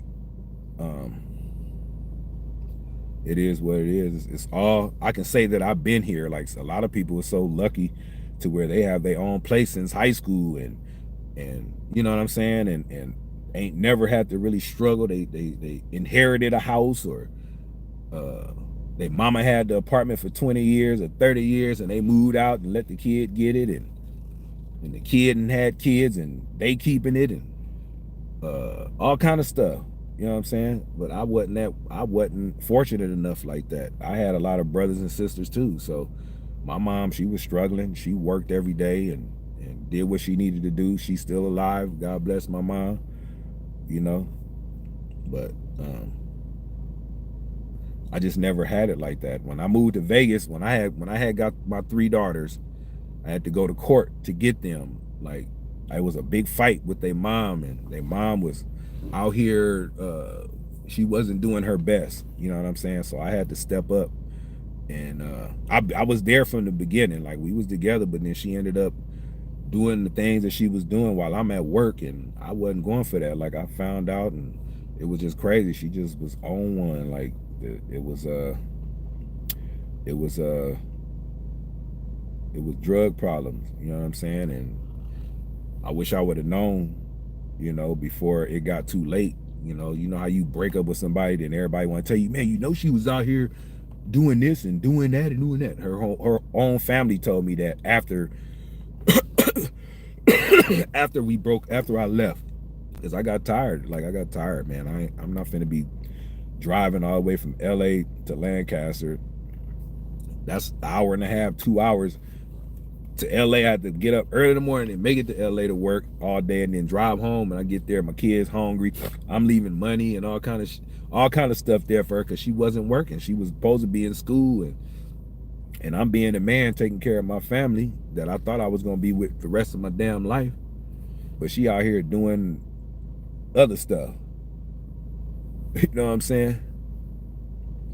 Out here doing other stuff And it was like, wow, okay, this is what you gonna do. Okay. So I just, I just was like, you know what, I can't I'm done. I can't do it no more. So I ended up leaving. I lied and said I gotta be finishing a job out here in LA, and I'll be back in a couple of days. I ain't never said I'll be back in a couple of days. Them couple of days turned to 2 weeks. Then I ended up calling. Something kept telling me to call. So I ended up calling, and then it was a weird voice message talking about I was pimping her whole family and all kind of weird stuff going on the voicemail. So everybody that called the house, because that's when we had house phones and stuff too. People hearing all that dumb, I'm like, what the hell was going on? So I did have her sisters and them phone numbers because I was cool with the sisters, baby daddies and husbands, and we was all family. So I called to find out what was going on. They told me that my kids got taken and all this. I'm like, why y'all didn't call me? You know how she is. She already accused us, and everybody sleeping with you and this and that. I couldn't even tell them that they was lying because it was on the voicemail. I couldn't even tell them they was lying. But the next morning, I was finna come out there that night, but they were like, just wait until the morning and come out here first thing in the morning. That's what I did. And when I got there, they would not let me get my kids. They were saying that the mother said that I was on drugs, I was selling dope and all kind of stuff, and I couldn't get them. So they put me on, I had to take drug tests, all kind of stuff. I was going to court every week, like going to court to get these 3 girls. The youngest one was 11 months. The other one was 3. The other one was like 7. So they was little babies, you know what I'm saying? And I'm out here going back and forth to court. Luckily, somebody let me use their car, use they Ford Explorer, and they would let me use it to drive out there. Because I just had a work truck. Like, I just had a Ford F-150 work truck. It was barely running, but it was running, but I couldn't keep driving that work truck back and forth to Lancaster to LA. Like, you know what I'm saying? I used that to work, but they allowed me to use their car, and I would go to court, and I had to fight them, and she was lying the whole time in court. She coming in court looking crazy. I don't know if she was on drugs or what at that point, but she was going crazy, cussing the judge out, cussing people out. And I was like to myself, I'm like, I pulled her to the side one day, like, look, if you want to get your kids, you got to stop cussing the judge out. You got to stop cussing the lawyers and all this. You're making yourself look like you crazy. And she couldn't help it. She was saying that y'all all trying to take my kids. That's what y'all all against me trying to take my kids. This and that. I said, you against yourself. You the one making yourself look crazy. You know what I'm saying? You the one making yourself look crazy. I'm not doing anything. You should be happy that I'm here trying to get these kids out the foster care system. I had to go and pick them up. They was, luckily, the people, they was actually in some homes. Like, luckily, when the foster cares, when they went to these people's houses, luckily all 3 of my daughters they took them together. Like, they didn't separate them. You know what I'm saying? They went to 2 different homes. They went to one home, it was I want to say it was a black lady, but I never got a chance to go visit them at that point. And then the auntie on their mama's side, her and her husband, they ended up, that's what it was, they ended up getting them while me and her was going back and forth to court. But the auntie, her husband, they ended up getting pulled over by the police, and he was drinking. He got a DUI, so it ended up taking the kids again. And then the second time, a white lady got him, and she already had like 3 or 4 foster kids in their home. She ended up taking all 3 of them. So I was going back and forth. I visited my kids. That hurted me. Do you understand how bad that hurted? Where you know you ain't on drugs, and you know you the one working, you the one paying for everything, you doing all of this, and then this person is sitting up here lying, talking about you on drugs and you pimping and doing all kind of stuff, and then they having you drug tests. Like, man. And then I told the judge that, because they were like, you got anything? I said, yeah, I smoke weed every once in a while. I do music, like, and I'm a creator. I be in studios and people be smoking weed. I don't have my kids there. Well, I might have a little bit in my system. I told the truth, and they found a little bit. They had me drug test 3 times, and all the 3 times they didn't find nothing. They just did it because I had admitted to it. Like, you know what I'm saying? They didn't find nothing the first time or the second time or the third time. They were like, this man ain't doing what that lady's saying. But we ended up having this round table. It was like maybe a month or two, maybe. It was probably longer than that, because it took me almost 6 months to get them out the system. So I was going back and forth to court that long. I didn't give up. I didn't give up because I wanted my kids. Like, I'm not finna let them just be in the system and they mama ain't trying to get her shit together. No. So it took me almost 6 months. The last court date, we had a round table in this one room, and I had to bring somebody that vouched for my character, and she had to bring somebody that vouched for her character. And then they went there. It was like maybe 12 people in there, and they had to do they passed the paper around, and they said, you put if you think these kids will go with the dad, you put the dad name. If you think they should go with the mom, put the mom name. That paper came around. Of course, I signed my name. The person I brought signed my name. I don't know what everybody else signed. And the person that she brought was her uncle. And I guess they was the last two to sign. She signed, her, of course, everybody else signed. I didn't know what people signed. And then when they read it off, it was 11-1. She heard 11-1. She like, wait a minute. Uncle, did you sign for Zach to get the kid? And he said, yeah, it's the best thing for him. Look at you. Like, he told her the truth in her face, and she was about to kill that man in that room. She was about to kill him. Everybody signed them kids over to me. And ever since then, when I got them that day, no, it wasn't that day. The next day I had to come back. I'm like, damn, y'all suck. I can't take them today. They're like, nah, they got to go get their stuff, and the lady got to sign off and all this and that and whatever. You come tomorrow and get them. So I was like, I didn't even want to leave. I didn't even want to leave that night. I had nowhere to go. So I had to come back to LA. Got back to LA. I'm happy. I'm like, man, I'm finna get them. So, but where I was staying in Compton at my grandmother's house. Like, she had a nice house. And when I ended up leaving their mother, I ended up going there. Because I was going to go to my brother-in-law house. But he had things going. I said, my grandma, she cool. She love me. My auntie, and all my other cousins there. You know what I'm saying? It's a family house. So I was there.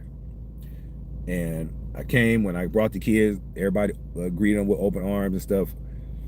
Stuff like that. And it was something new for all of us. You know what I'm saying? It was my grandmother had a patio, a furnished patio, covered patio in the back with carpet, and it was like, part of the house.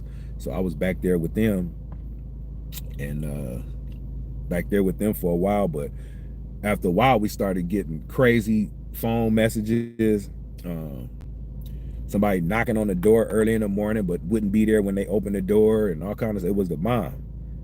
Then the mother then she started calling Child Protective Services. She did that about 15 times. And police came to my grandma's house about 15 times, 3-4 o'clock in the morning when we all sleep, thinking, I'm saying, something going on.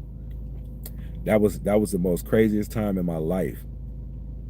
They would take my kids separately in the room. I would have to take them the next morning to the child protective place, and they would take each one of them in a room. My little 11-month-old, like, she was 11 months, about to be 12, take her in the room by herself and show her pictures of a naked cartoon body, and having them point, where your daddy touching you? Because she was saying that it was molestation going on and beatings.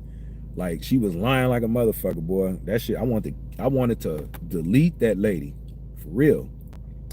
But they had to do that 15 times. It messed their minds up psychologically. You know what I'm saying? To me, for them to be having to be pulled in a room separately, and I'm shaking, nervous, because kids will say anything. Like, you don't know if the kid gonna lie or they gonna whatever. You know what I'm saying? So, but I know I ain't do. I love my kids. They came out of there with flying colors every time. And then eventually, I started telling. I said everybody that know me, they're not finna call.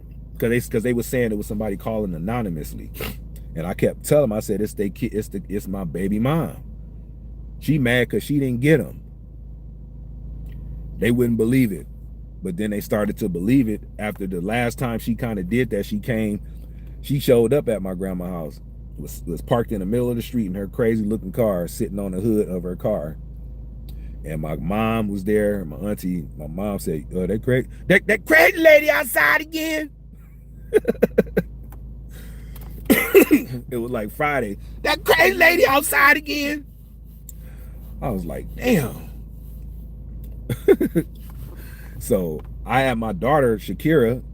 She was, she was 11 months, 12 months at the time.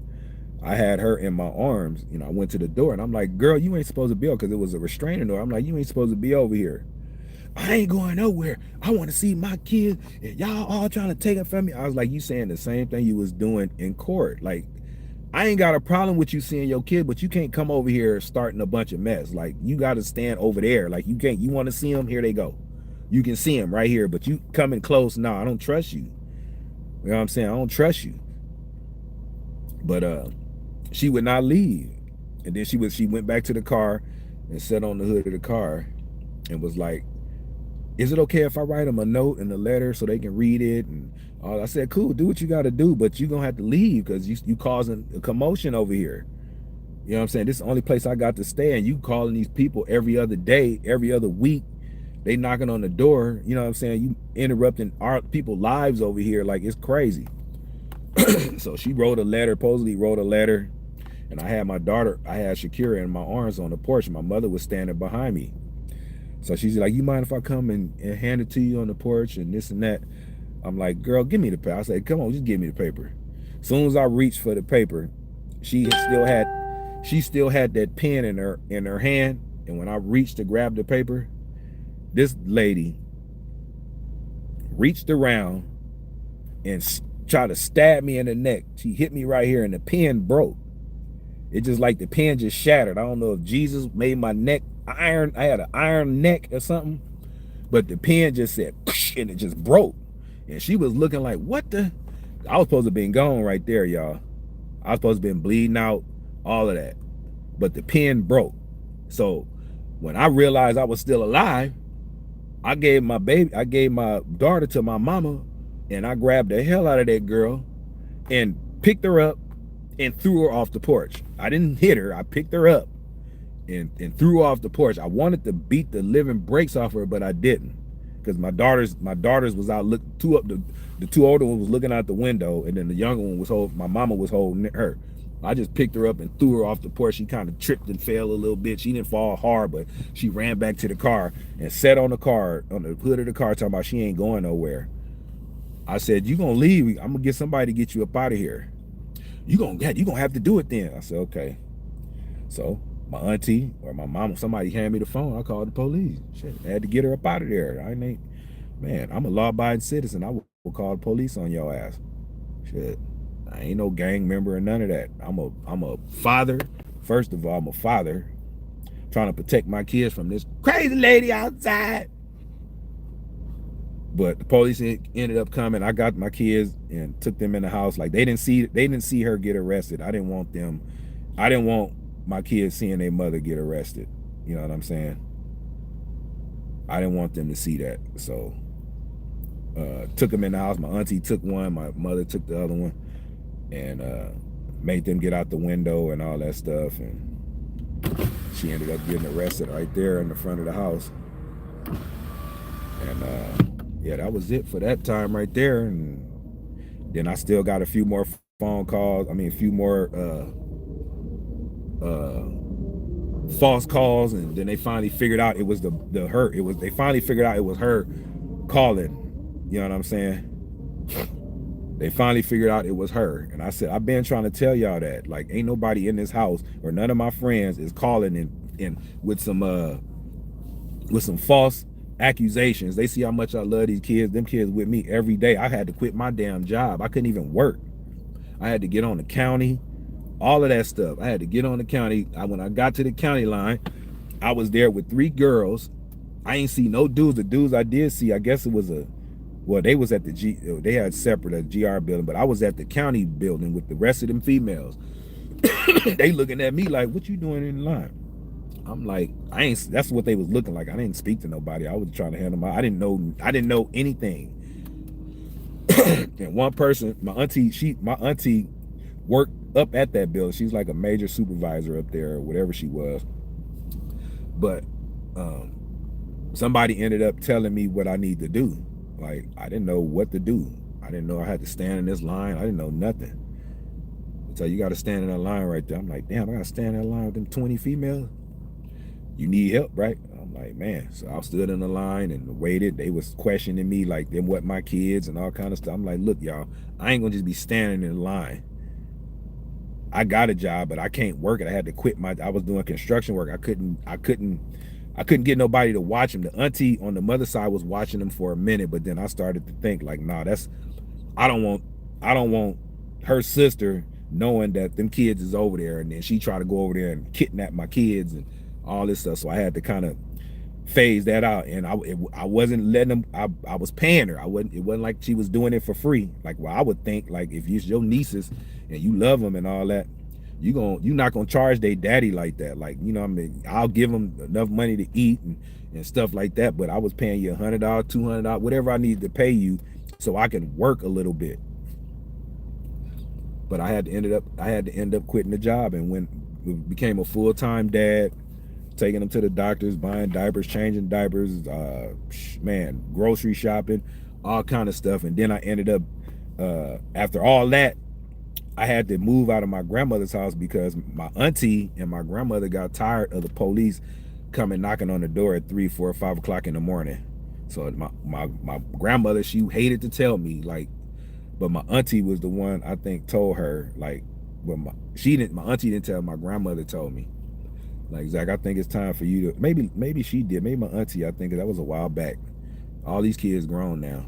Said, Zach, I think you need to find another place. And I'm like, I couldn't even, first I said, why? I'm like, why? I ain't got nowhere else to go. And she was like, you gonna have to figure it out. You got a week or two. I said, okay. So my mother, she was living in Vegas. So I ended up taking my 3 daughters out to Vegas. In my car, I had a little raggedy Buick Regal. That raggedy Buick Regal used to run, dog. I was driving that thing back and forth to Vegas. It was raggedy on the inside, a clean black paint job on the outside, and the engine was cool.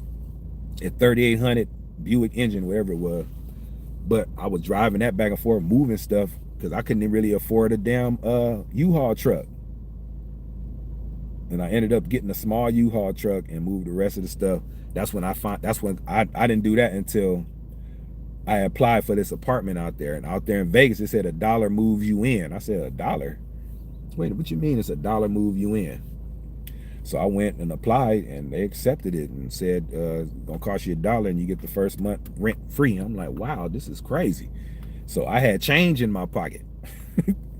I pulled that change out. I was finna get. They said, no, you need to get a money order. I said, you want me to pay 75, 80 cents for a damn $1 money order? He said, that's what you got to do. So they said, that's what you got to do. So that's what I did. I got a money order filled out, and it was a 2-bedroom apartment for $499 a month, $499 a month. I was so happy at my kids. I was like, wow. So I was paying that, and then it was just getting too hot out there. I was working. I had a job that out there in Vegas. When you get on the, I had switched my county to Vegas. Mind you, at this point, I didn't even graduate. I wasn't even a high school graduate at that time. Because when I had my first kid, my 33-year-old, I was working. I couldn't even. I had to work because my kid's mother, she was in school. We had to pay rent. I'm just that type of person. Like, forget what I got going on. My mama said, Zach, you know I ain't finna help you take care of this baby. And her mother said the same thing. Y'all better do something. So I did what I had to do. But we go back to the other. But when we got to Vegas, I ended up getting a case out there in Vegas. So the good thing about Vegas, when you get on the county, they didn't judge me at all. They was like, well, you know, they didn't judge me. I thought maybe it was other men who had their kids. You know, Vegas people lose everything of the roll of a dice, and then they broke and they got to go get GR and whatever. I don't need no NyQuil. I'm cool. But what they did was they said, are you a high school graduate? First I was gonna lie and say, yeah, I graduated. You know, people, they always want to say that they graduated, but then they think it's a bad thing because you didn't graduate. I was a smart dude. I went to high school all the way up to the 12th grade, and it was 3 months left and I had to drop out. And I never went back. So I made it to the 12th grade. So I wasn't dumb like that. But I told them, yeah, I'm not. And what they did was they put me in school for free, gave me a 2-week course, and said, just pass it. We gonna get you need your diploma. You need your diploma. It's a GED, but we gonna turn you gonna get a diploma. We gonna turn it into a diploma. So I'm like, okay, shit, damn, Vegas is cool. Then I ended up getting a job selling health vitamins and stuff like that, because my 2 baby brothers, they was rappers out there, so they had somebody, a white guy, I forgot his name. He owned the company out there, and he was like one of the top company owners who sold health and beauty products and HGH and all this stuff. And he would have sales online, and we had to call and all this stuff. And I ended up becoming one of the top salesmen there. You know what I'm saying? We get to keep your you get to keep your commission and all type of stuff and get a paycheck. But I became one of the top people up there. And my mother, she was watching my daughters, because she was out there, mind you, she was out there too. And she ended up moving in with me. But I did that for a while, but the summertime came. I think I spent 2 summers out there. It was just too hot. I couldn't take it. I couldn't take it. Even though I would take some of my earnings from work, because you can take your job check and go cash it at the casino. I would take $400 out of that $1,000, and I would go gamble it on this slot machine, and it was called Caribbean something, and it was like at a casino, like one of the little neighborhood casinos. It's called Dottie's. I found that machine. I learned everything about that machine. I turned that $400 every time I got paid. I turned that $400 to about $800, $900. I was able to pay my rent. Paid a $4.99 from me gambling, playing that slot machine. You know what I'm saying? So I was doing that. I was out there trying to hustle. I wasn't selling no dough. I was working and gambling. But I just got tired of that. My kids, they was going to school. It was burning up hot, and then we just ended up coming back to LA. And then from there, man, things started picking up a little bit. And then it started going downhill when they started getting a little older and stuff like that. It was a lot of problems in school, and they want to fight everybody and all kind of crazy stuff going on. And I had to go to counseling meetings and all type of stuff, because they was affected. Their mother wasn't in their life. When they would see their mother all shriveled up, and then she'd come back with some weight, or then this and that, because at some point I started letting them see her, but she had to have monitored visits. You know what I'm saying? So I couldn't just let her go with the kids. Hell no. You know what I'm saying? She had monitored visits, so ended up letting her, but things just started going crazy. But long story short, I raised them until they all became grown. Went through a little issues with the aunties, and when the mother passed away, the aunties want to act like they want to help take care of them too, but they already grown. I'm like, where was all this energy at when y'all seen me in the county buildings and doing all this stuff, moving out of state and all this and that? Now y'all want to come around when the mama done passed away. You know what I'm saying? But the mother passed away when 2 of them was already grown. The last one, Shakira, she was in high school. She was like 17, 16 or 17. But I ended up letting Shakira stay with the auntie, and I'm like, okay, well, the auntie, they all like, well, we can show her the mom pictures. And, Shakira didn't really get a chance to know her mother and this and that. They hit me with that sob story. You know what I'm saying? And I fell for it. I told her, because she tried it before, when the mom, I would let them go for the summer sometimes and let them go spend time with their auntie and they cousins and stuff like that, because I ain't never tried to keep them away from their family. You know what I'm saying? My family is one thing, but I would never try to keep them away from their mother's side. But that one auntie named Layla, I don't like her ass. I don't give a damn if she watching or not. I don't like her. Cause she crazy as hell. I want to delete that girl too. It's Mr. Zach, and I'm back with another. I wanted to delete that girl too, but I just let God handle her. But she tried to put what she did when I let Shakira go. mind you, I'm giving Shakira got a Cash App. I'm giving her money and, you know, doing my thing from a distance because she wanted to go to school out there in Lancaster. I let her go. But then when I found out the auntie tried to take her, and which I ain't gonna say tried, she took her and put her on the county. And I'm like, wait a minute, because I got a phone call and they're like, you know, you owe this and that. They sent me some child support paper. I'm like, wait a minute, hell no. I'm not paying no damn child support from what? Had her name on it and Shakira's name. I'm like, what the? So I instantly called and tried to close that case and all this stuff, but it was too late because they already done. They didn't tell me until after they gave her 3 checks already. So they already put me in the hole. They want their money back. They paid this girl 3 checks already before they even told me that she put her on the county. Ain't that some bullshit? Why would I close up all my child support accounts, especially with those 3? Why would it close up for me to let my kids go or let one of them go to the auntie so the auntie can put her on the county and put me on child support? That don't make no sense. Nikki Lee, what's going on with you? You know what I'm saying? That don't make no sense. Why would I do that? After I done fought cases and all kind of stuff, they erased that $100,000, $150,000 of child support with interest years ago. They wiped all that out for me to let my daughter go stay with her auntie and the auntie go put me on child support. Like me and her slept together, like that's her daughter or some shit. Like, what the hell? So I went to court, man. I was so mad in that court. Them court people treated me like I'm just a deadbeat dad, all kind of stuff. Like, what? I'm like, I'm sending my daughter money. Ain't no need of me giving the auntie the money. My daughter's 17. She know how to manage her Cash App. You know what I'm saying? This wasn't the agreement. The agreement was let her come stay and she can talk about her mama and counsel her because she didn't really get a chance to know her mother like that and all this and that. I fell for that, not knowing this crazy lady was out for money the whole time. You know what I'm saying?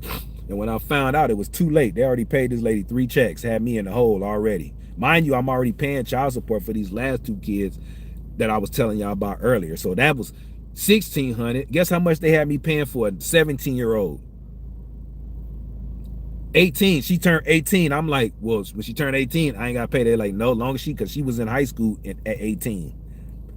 You know what I'm saying? So they had me paying an extra $700 and something on top of $1,600 that I was paying already.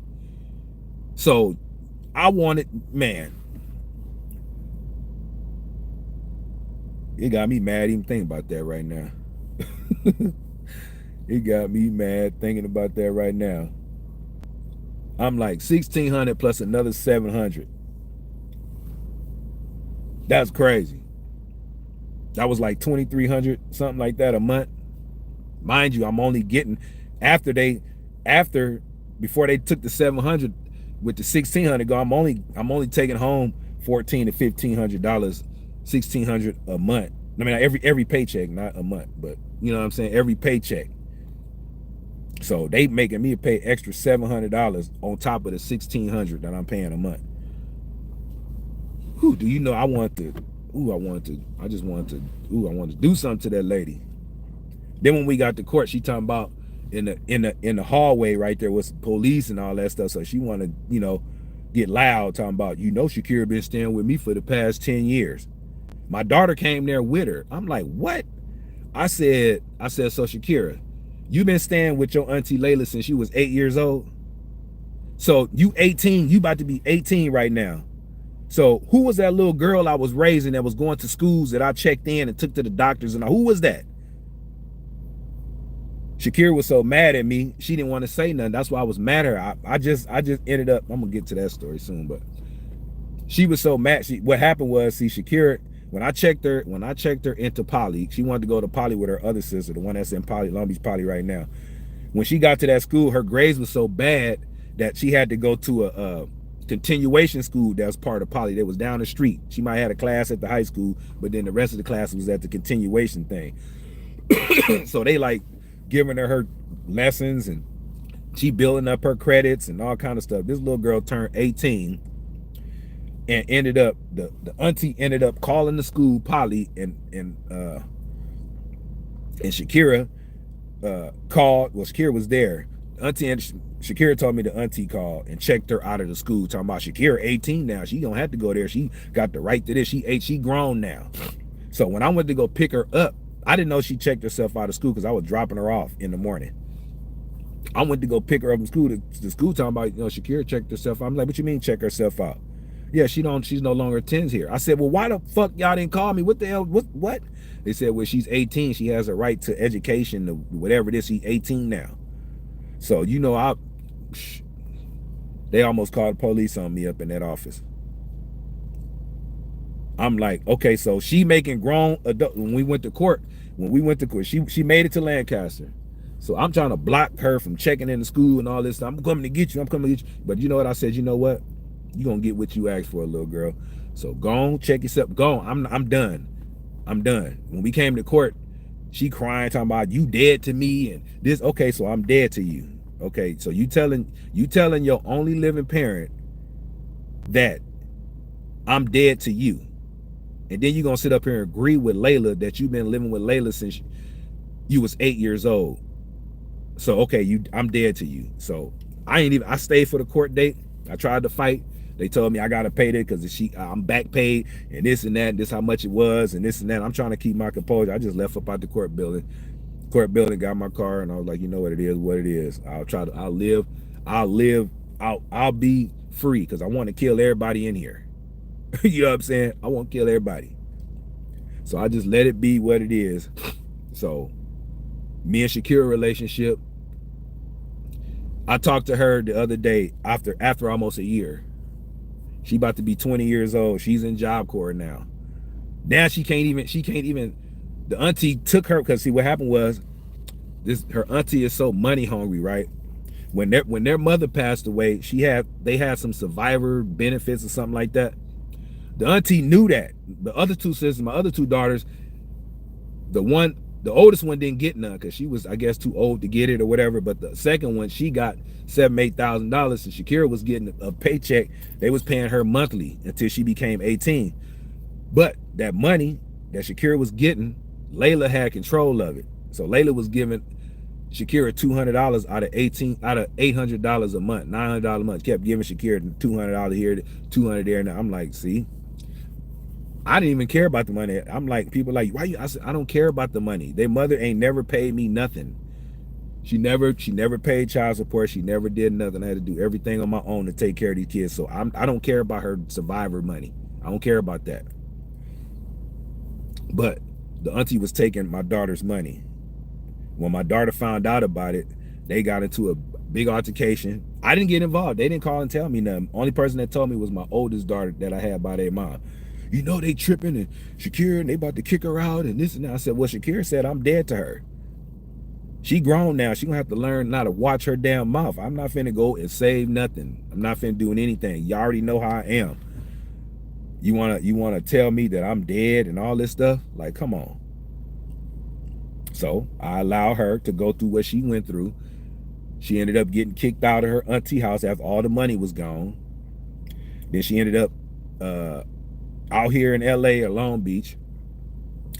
She ended up, I think she ended up going to my kid's mother house, the one that got me on child support. I think she went over there for a couple days, or maybe the other auntie, and she ended up checking herself into Job Corps, and she been there ever since. She been there. She about to be 20 years old. She said, I said, how long you? Because I just talked to her the other day after almost a year.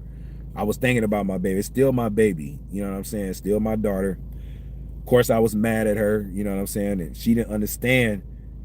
She wasn't looking at, I wanted her to understand that I'm already paying $1,600 a month for both of your sisters that's up under you to their mama. And then you turn around and then didn't tell Layla or anybody tell, like, my dad is paying this already. He's sending me money. Like, you didn't even, you know what I'm saying? I don't know if the auntie played with her mind or whatever it was, but it ended up being more. And I wanted her to see, like, look, I can't, it hurted me. Like, I wasn't trying to pay no more child support. But she said what she said and all that stuff. So I let her learn her lesson. But I ended up calling her. Well, I told her sister the one of them is in Atlanta. I said, tell Shakira to call me. I miss her. That's my baby. I don't give a damn shit. She's so stubborn. She ain't gonna call me and tell me she's sorry. So let me be the parent, and see if she'll call me. And she called me like 2 days later. I didn't even know it was her. Her voice changed. I'm thinking it was somebody else. I'm like, hello. But we ended up talking, and I told her how I felt about the situation, and what you said to me hurted me, you know, after all the sacrificing I did, and I raised you since you was all your life. You've been with me all your life, but it was just me and you. When I really got personal with her, she was 11 months. You know what I'm saying? So I had to do everything, and it hurted me. It hurted me. You know what I'm saying? It hurt me to the core. Like, but I ain't even gonna get into it with her other sisters. The other sisters was putting me through a bunch of crap too, but but they never told me that they wish I was dead. You know what I'm saying? So they did what they did, and they all learned. Now they all learned. They all tried to run away when they was 16, 17. I'm like, oh, okay, you gonna run? I'm trying to tell you, it's hard. I'm not finna chase you. I told you I don't want you. You don't have to leave, but you want to be grown so fast. Okay, go ahead. All I want y'all to do is get your diploma. That's all I told them, and they went and got their diplomas. So one of them came back for a little bit, then ended up leaving and moving to New York. The other one came back a little bit. She came back with her diploma and all that shit. Ended up moving to Atlanta. So now Shakira, I think she got her diploma, but she trying to do some nursing or something like that in Job Corps and trades and all that stuff. So okay, that's good. You gotta learn. You know what I'm saying? You can't treat your only living parent like that, like for real. But you know what it is.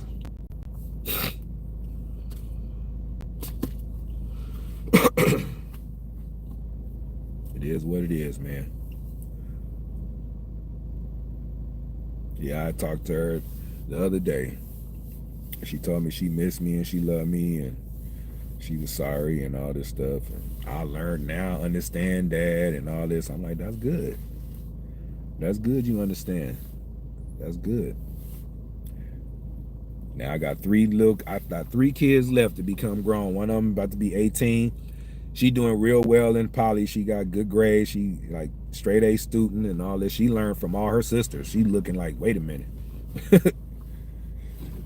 she looking at all her siblings went through. She ain't trying to go that way.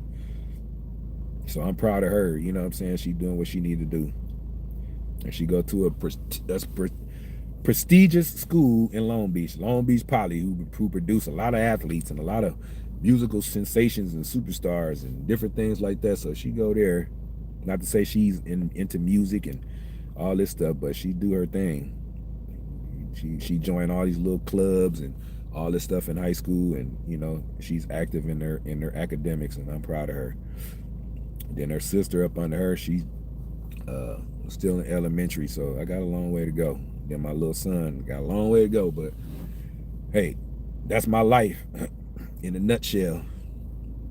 I'm always with kids, but I'm not with no kids. Like I'm glad that whatever I'm going through right now, I don't have no kids with me sitting in the car with me, or I have to make dumb decisions and different things like that, like I was doing a long time ago. So I'm glad the situation I'm going through, I'm just by myself. I'm just a phone call away from my kids. My kids don't even know this. If they look at this YouTube, they're gonna be probably calling me. You know what I'm saying? Because I don't tell everybody. You know what I'm saying? They probably gonna call me like, Dad, what you was talking about? I said, well, you seen what, you must have looked at the video. Okay, well, it is what it is. They gonna say, you come stay with me. I'm not finna move. I'm not finna move to Atlanta. I'm not about to move to New York. Damn sure ain't going to New York. They got all them damn migrants. They gotta get them migrants up out of New York. And I'm not finna move to Lancaster. I'm not. I'm going through what I need to go through, and when I get what I need and what I need to do, then it's gonna be better. It's gonna be better for all my kids. That's what I try to tell my kids.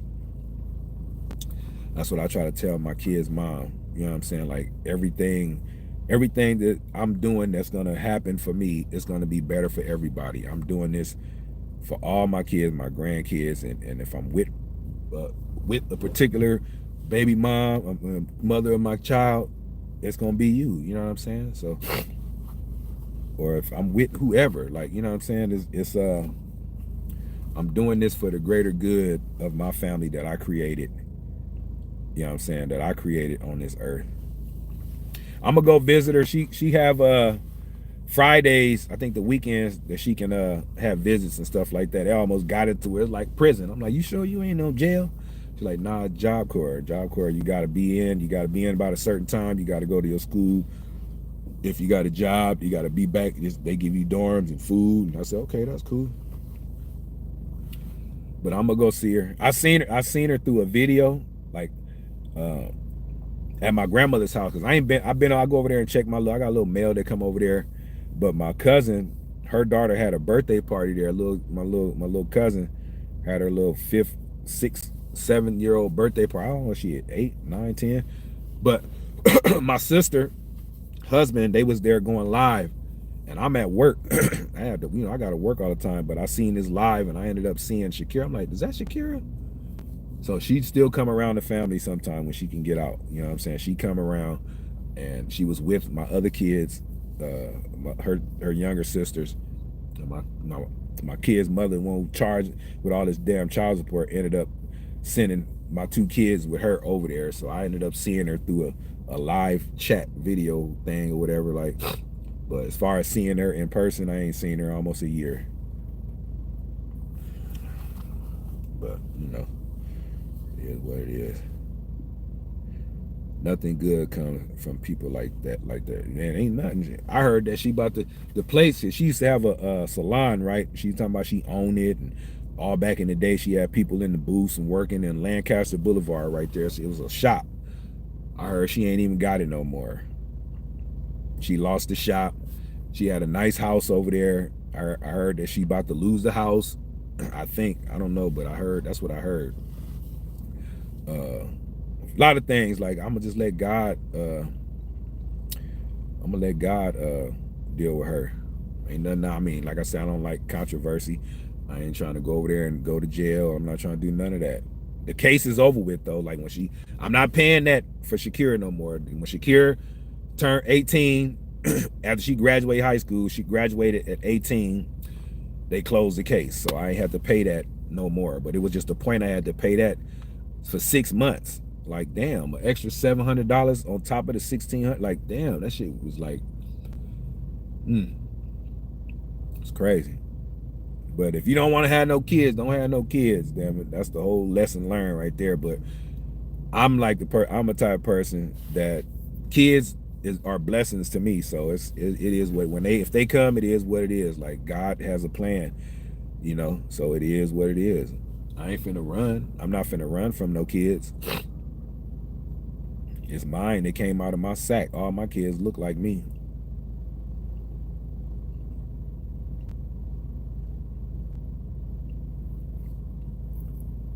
So I ain't got no doubts on what my kids and who my kids are. Yeah. Man, y'all still here with me, man?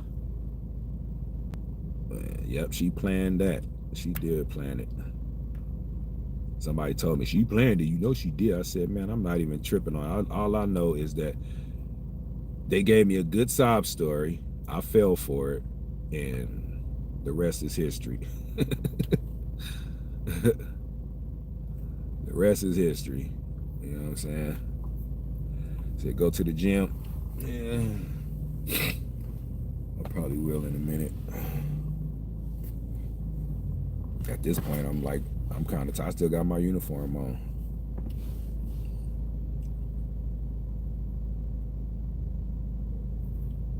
At this point. Yeah. But man, appreciate y'all, man, for tapping in with your boy, man. Listening to me, man. Damn. It is what it is.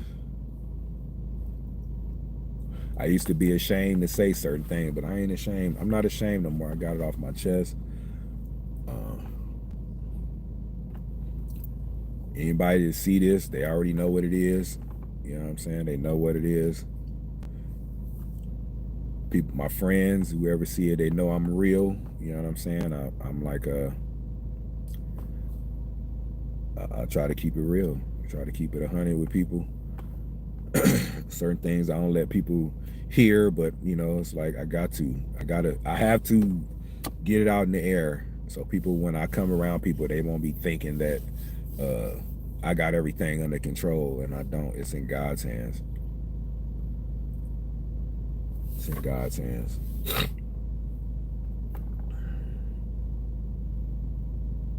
It really is.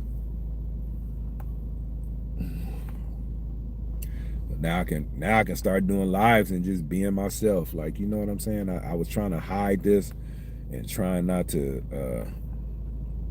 get people worried, but I'm a strong individual. You know, I'm a strong individual.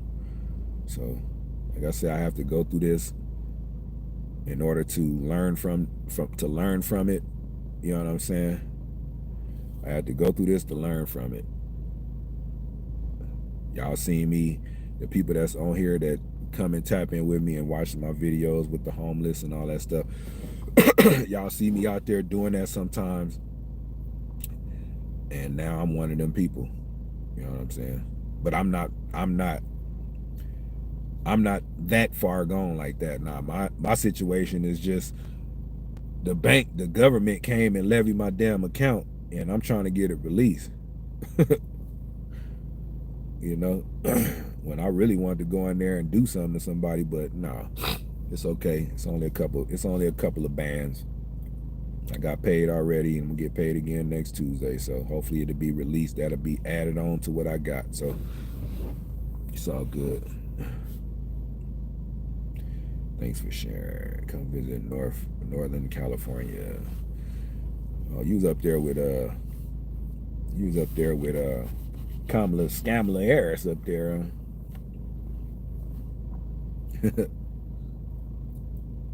I'm glad they got rid of that crime bill. Now you steal something, that's your ass. All that stealing up to $1,000 and they ain't doing nothing. They cancel that.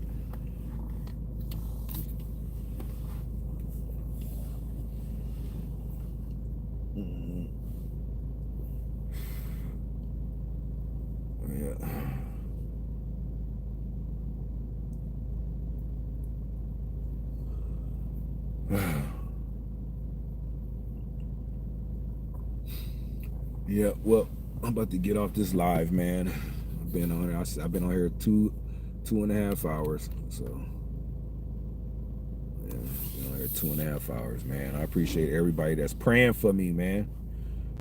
I'm gonna pray for y'all, man. I pray that God bless and protect everyone in this chat, man. I pray for prosperity for everyone. I pray that God bless you with your wildest dreams to become reality. I pray that if you're feeling sick or ill, God actually heals you while he's healing others and healing me from this internal pain, my heart, you know what I'm saying? My internal pain from my heart, because I have to go through this. And I pray that God guides me and guides you guys on a journey, on a path of righteousness. I believe that Jesus Christ died on the cross and sacrificed his life for our sins and yours.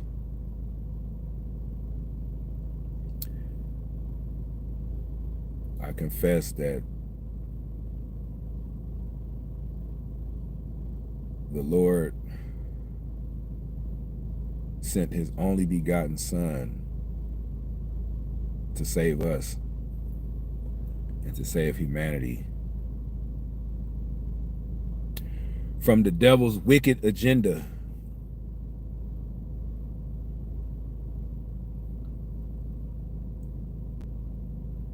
The Lord stepped up. He stepped up. He stepped up this time.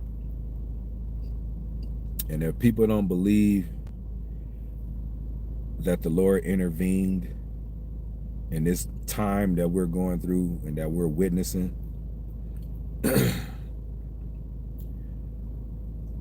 you're gonna have to answer to that. You know what I'm saying? You're gonna have to answer to God because you don't believe in the things that he can do. The man is supernatural. We're all his children. That's my father, and he's your father. Whether you want to be a Christian or not, you own my channel. So you're a Christian.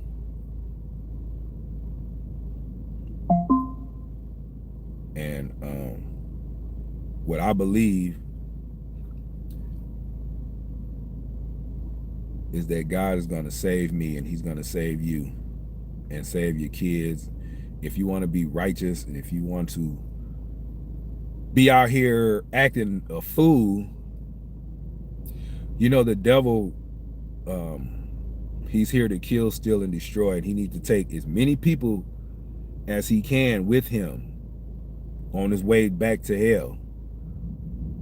I don't want to be a part of that. I don't want to be dragged to hell because I want to play, because I want to act like there's no true and living God. Like, I'm not trying to act like that. And I understand that he's putting me through this process to make me stronger. He's letting y'all witness the things that I'm going through. So you won't take for granted, and you won't take your life for granted, and to make you stronger at the same time he's making me stronger. Because people take things for granted, and then when they go through a certain situation, they don't know how to handle it. They don't run directly excuse me. They don't run directly to your father. Like I ran directly to him and asked the question.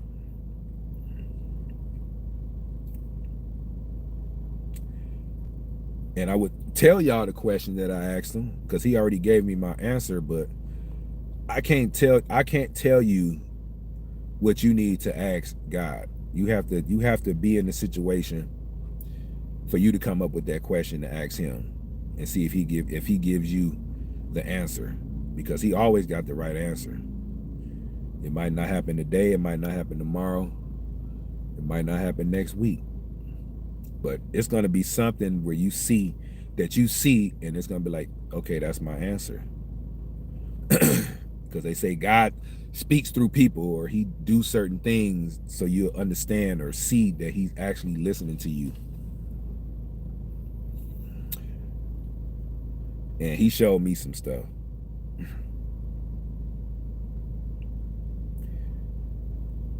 I could tell y'all what he showed me. He showed me this situation that I'm in right now. As I was out on Skid Row giving back, he put it in my head that I could be out here like this.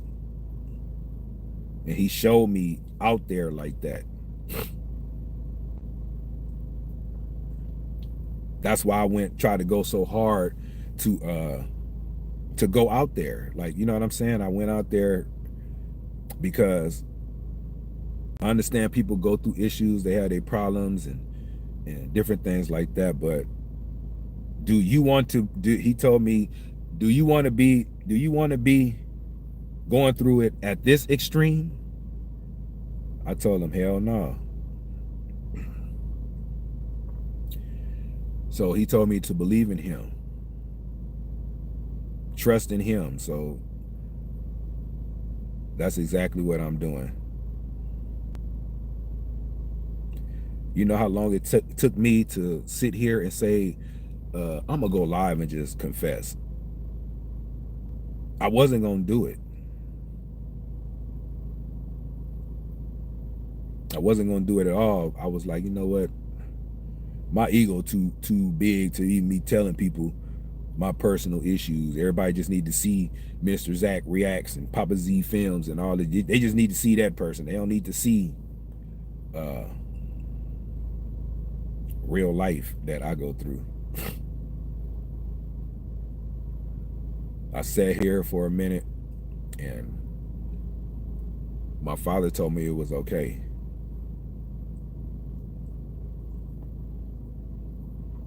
He told me it was okay. And the reason why I know it's okay is because I have no trolls in here. There are no trolls saying something ignorant.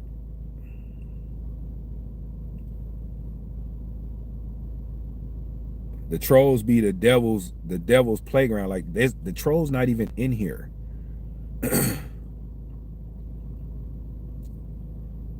That's why I know it was the right thing to do.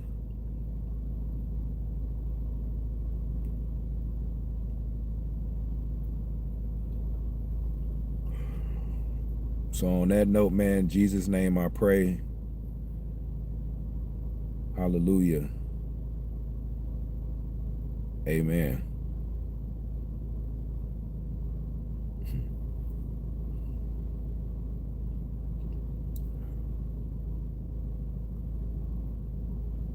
Yeah, I love you guys, man. I'm glad y'all stayed with me, man. Listen to me vent and get what I need to get off my chest. Sometimes, man, when you by yourself a lot, man, it's hard to understand if anybody, if people really love you, you know what I'm saying, when you by yourself all the time. Like, and then I have a social media, like I have certain things and I don't have nobody. It's only one person, maybe two people. Let me see, maybe 2 or 3 people, 4 people that tap in with me, like, you know what I'm saying? But it's more, I know a lot more people. All right, Gloria, I appreciate you. Thank you for tuning in, and I'll be looking for that Friday if you decide to do it, okay? All right. But yeah, you know, it's okay.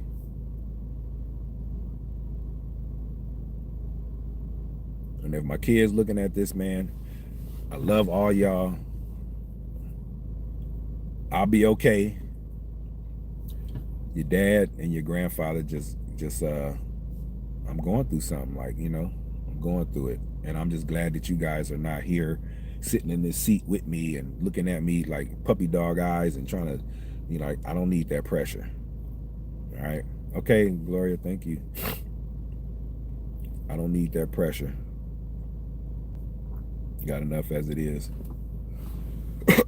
But I'm about to get up out of here, man. I appreciate all my moderators that tapped in. Keck 310 Keck didn't change his name. Always Gloria. I try to make her a moderator, but she don't want it. She's just a member, a loyal member. Thank you, Gloria. Who else we had in here? We had Bossalina. We had Nikki Lee. What's going on, Nikki Lee? I said your name earlier. Appreciate you for tapping in with me. Who else? Changing Lanes with James, man. Y'all go follow Changing Lanes with James, man. He over there. He's a bicyclist, a low rider, man. Got all kind of toys going on. He trying to get his content together, man. Y'all go follow him, man. Who else in here? We have Popularity Contest, man. Go follow Popularity Contest. That's one of my day ones.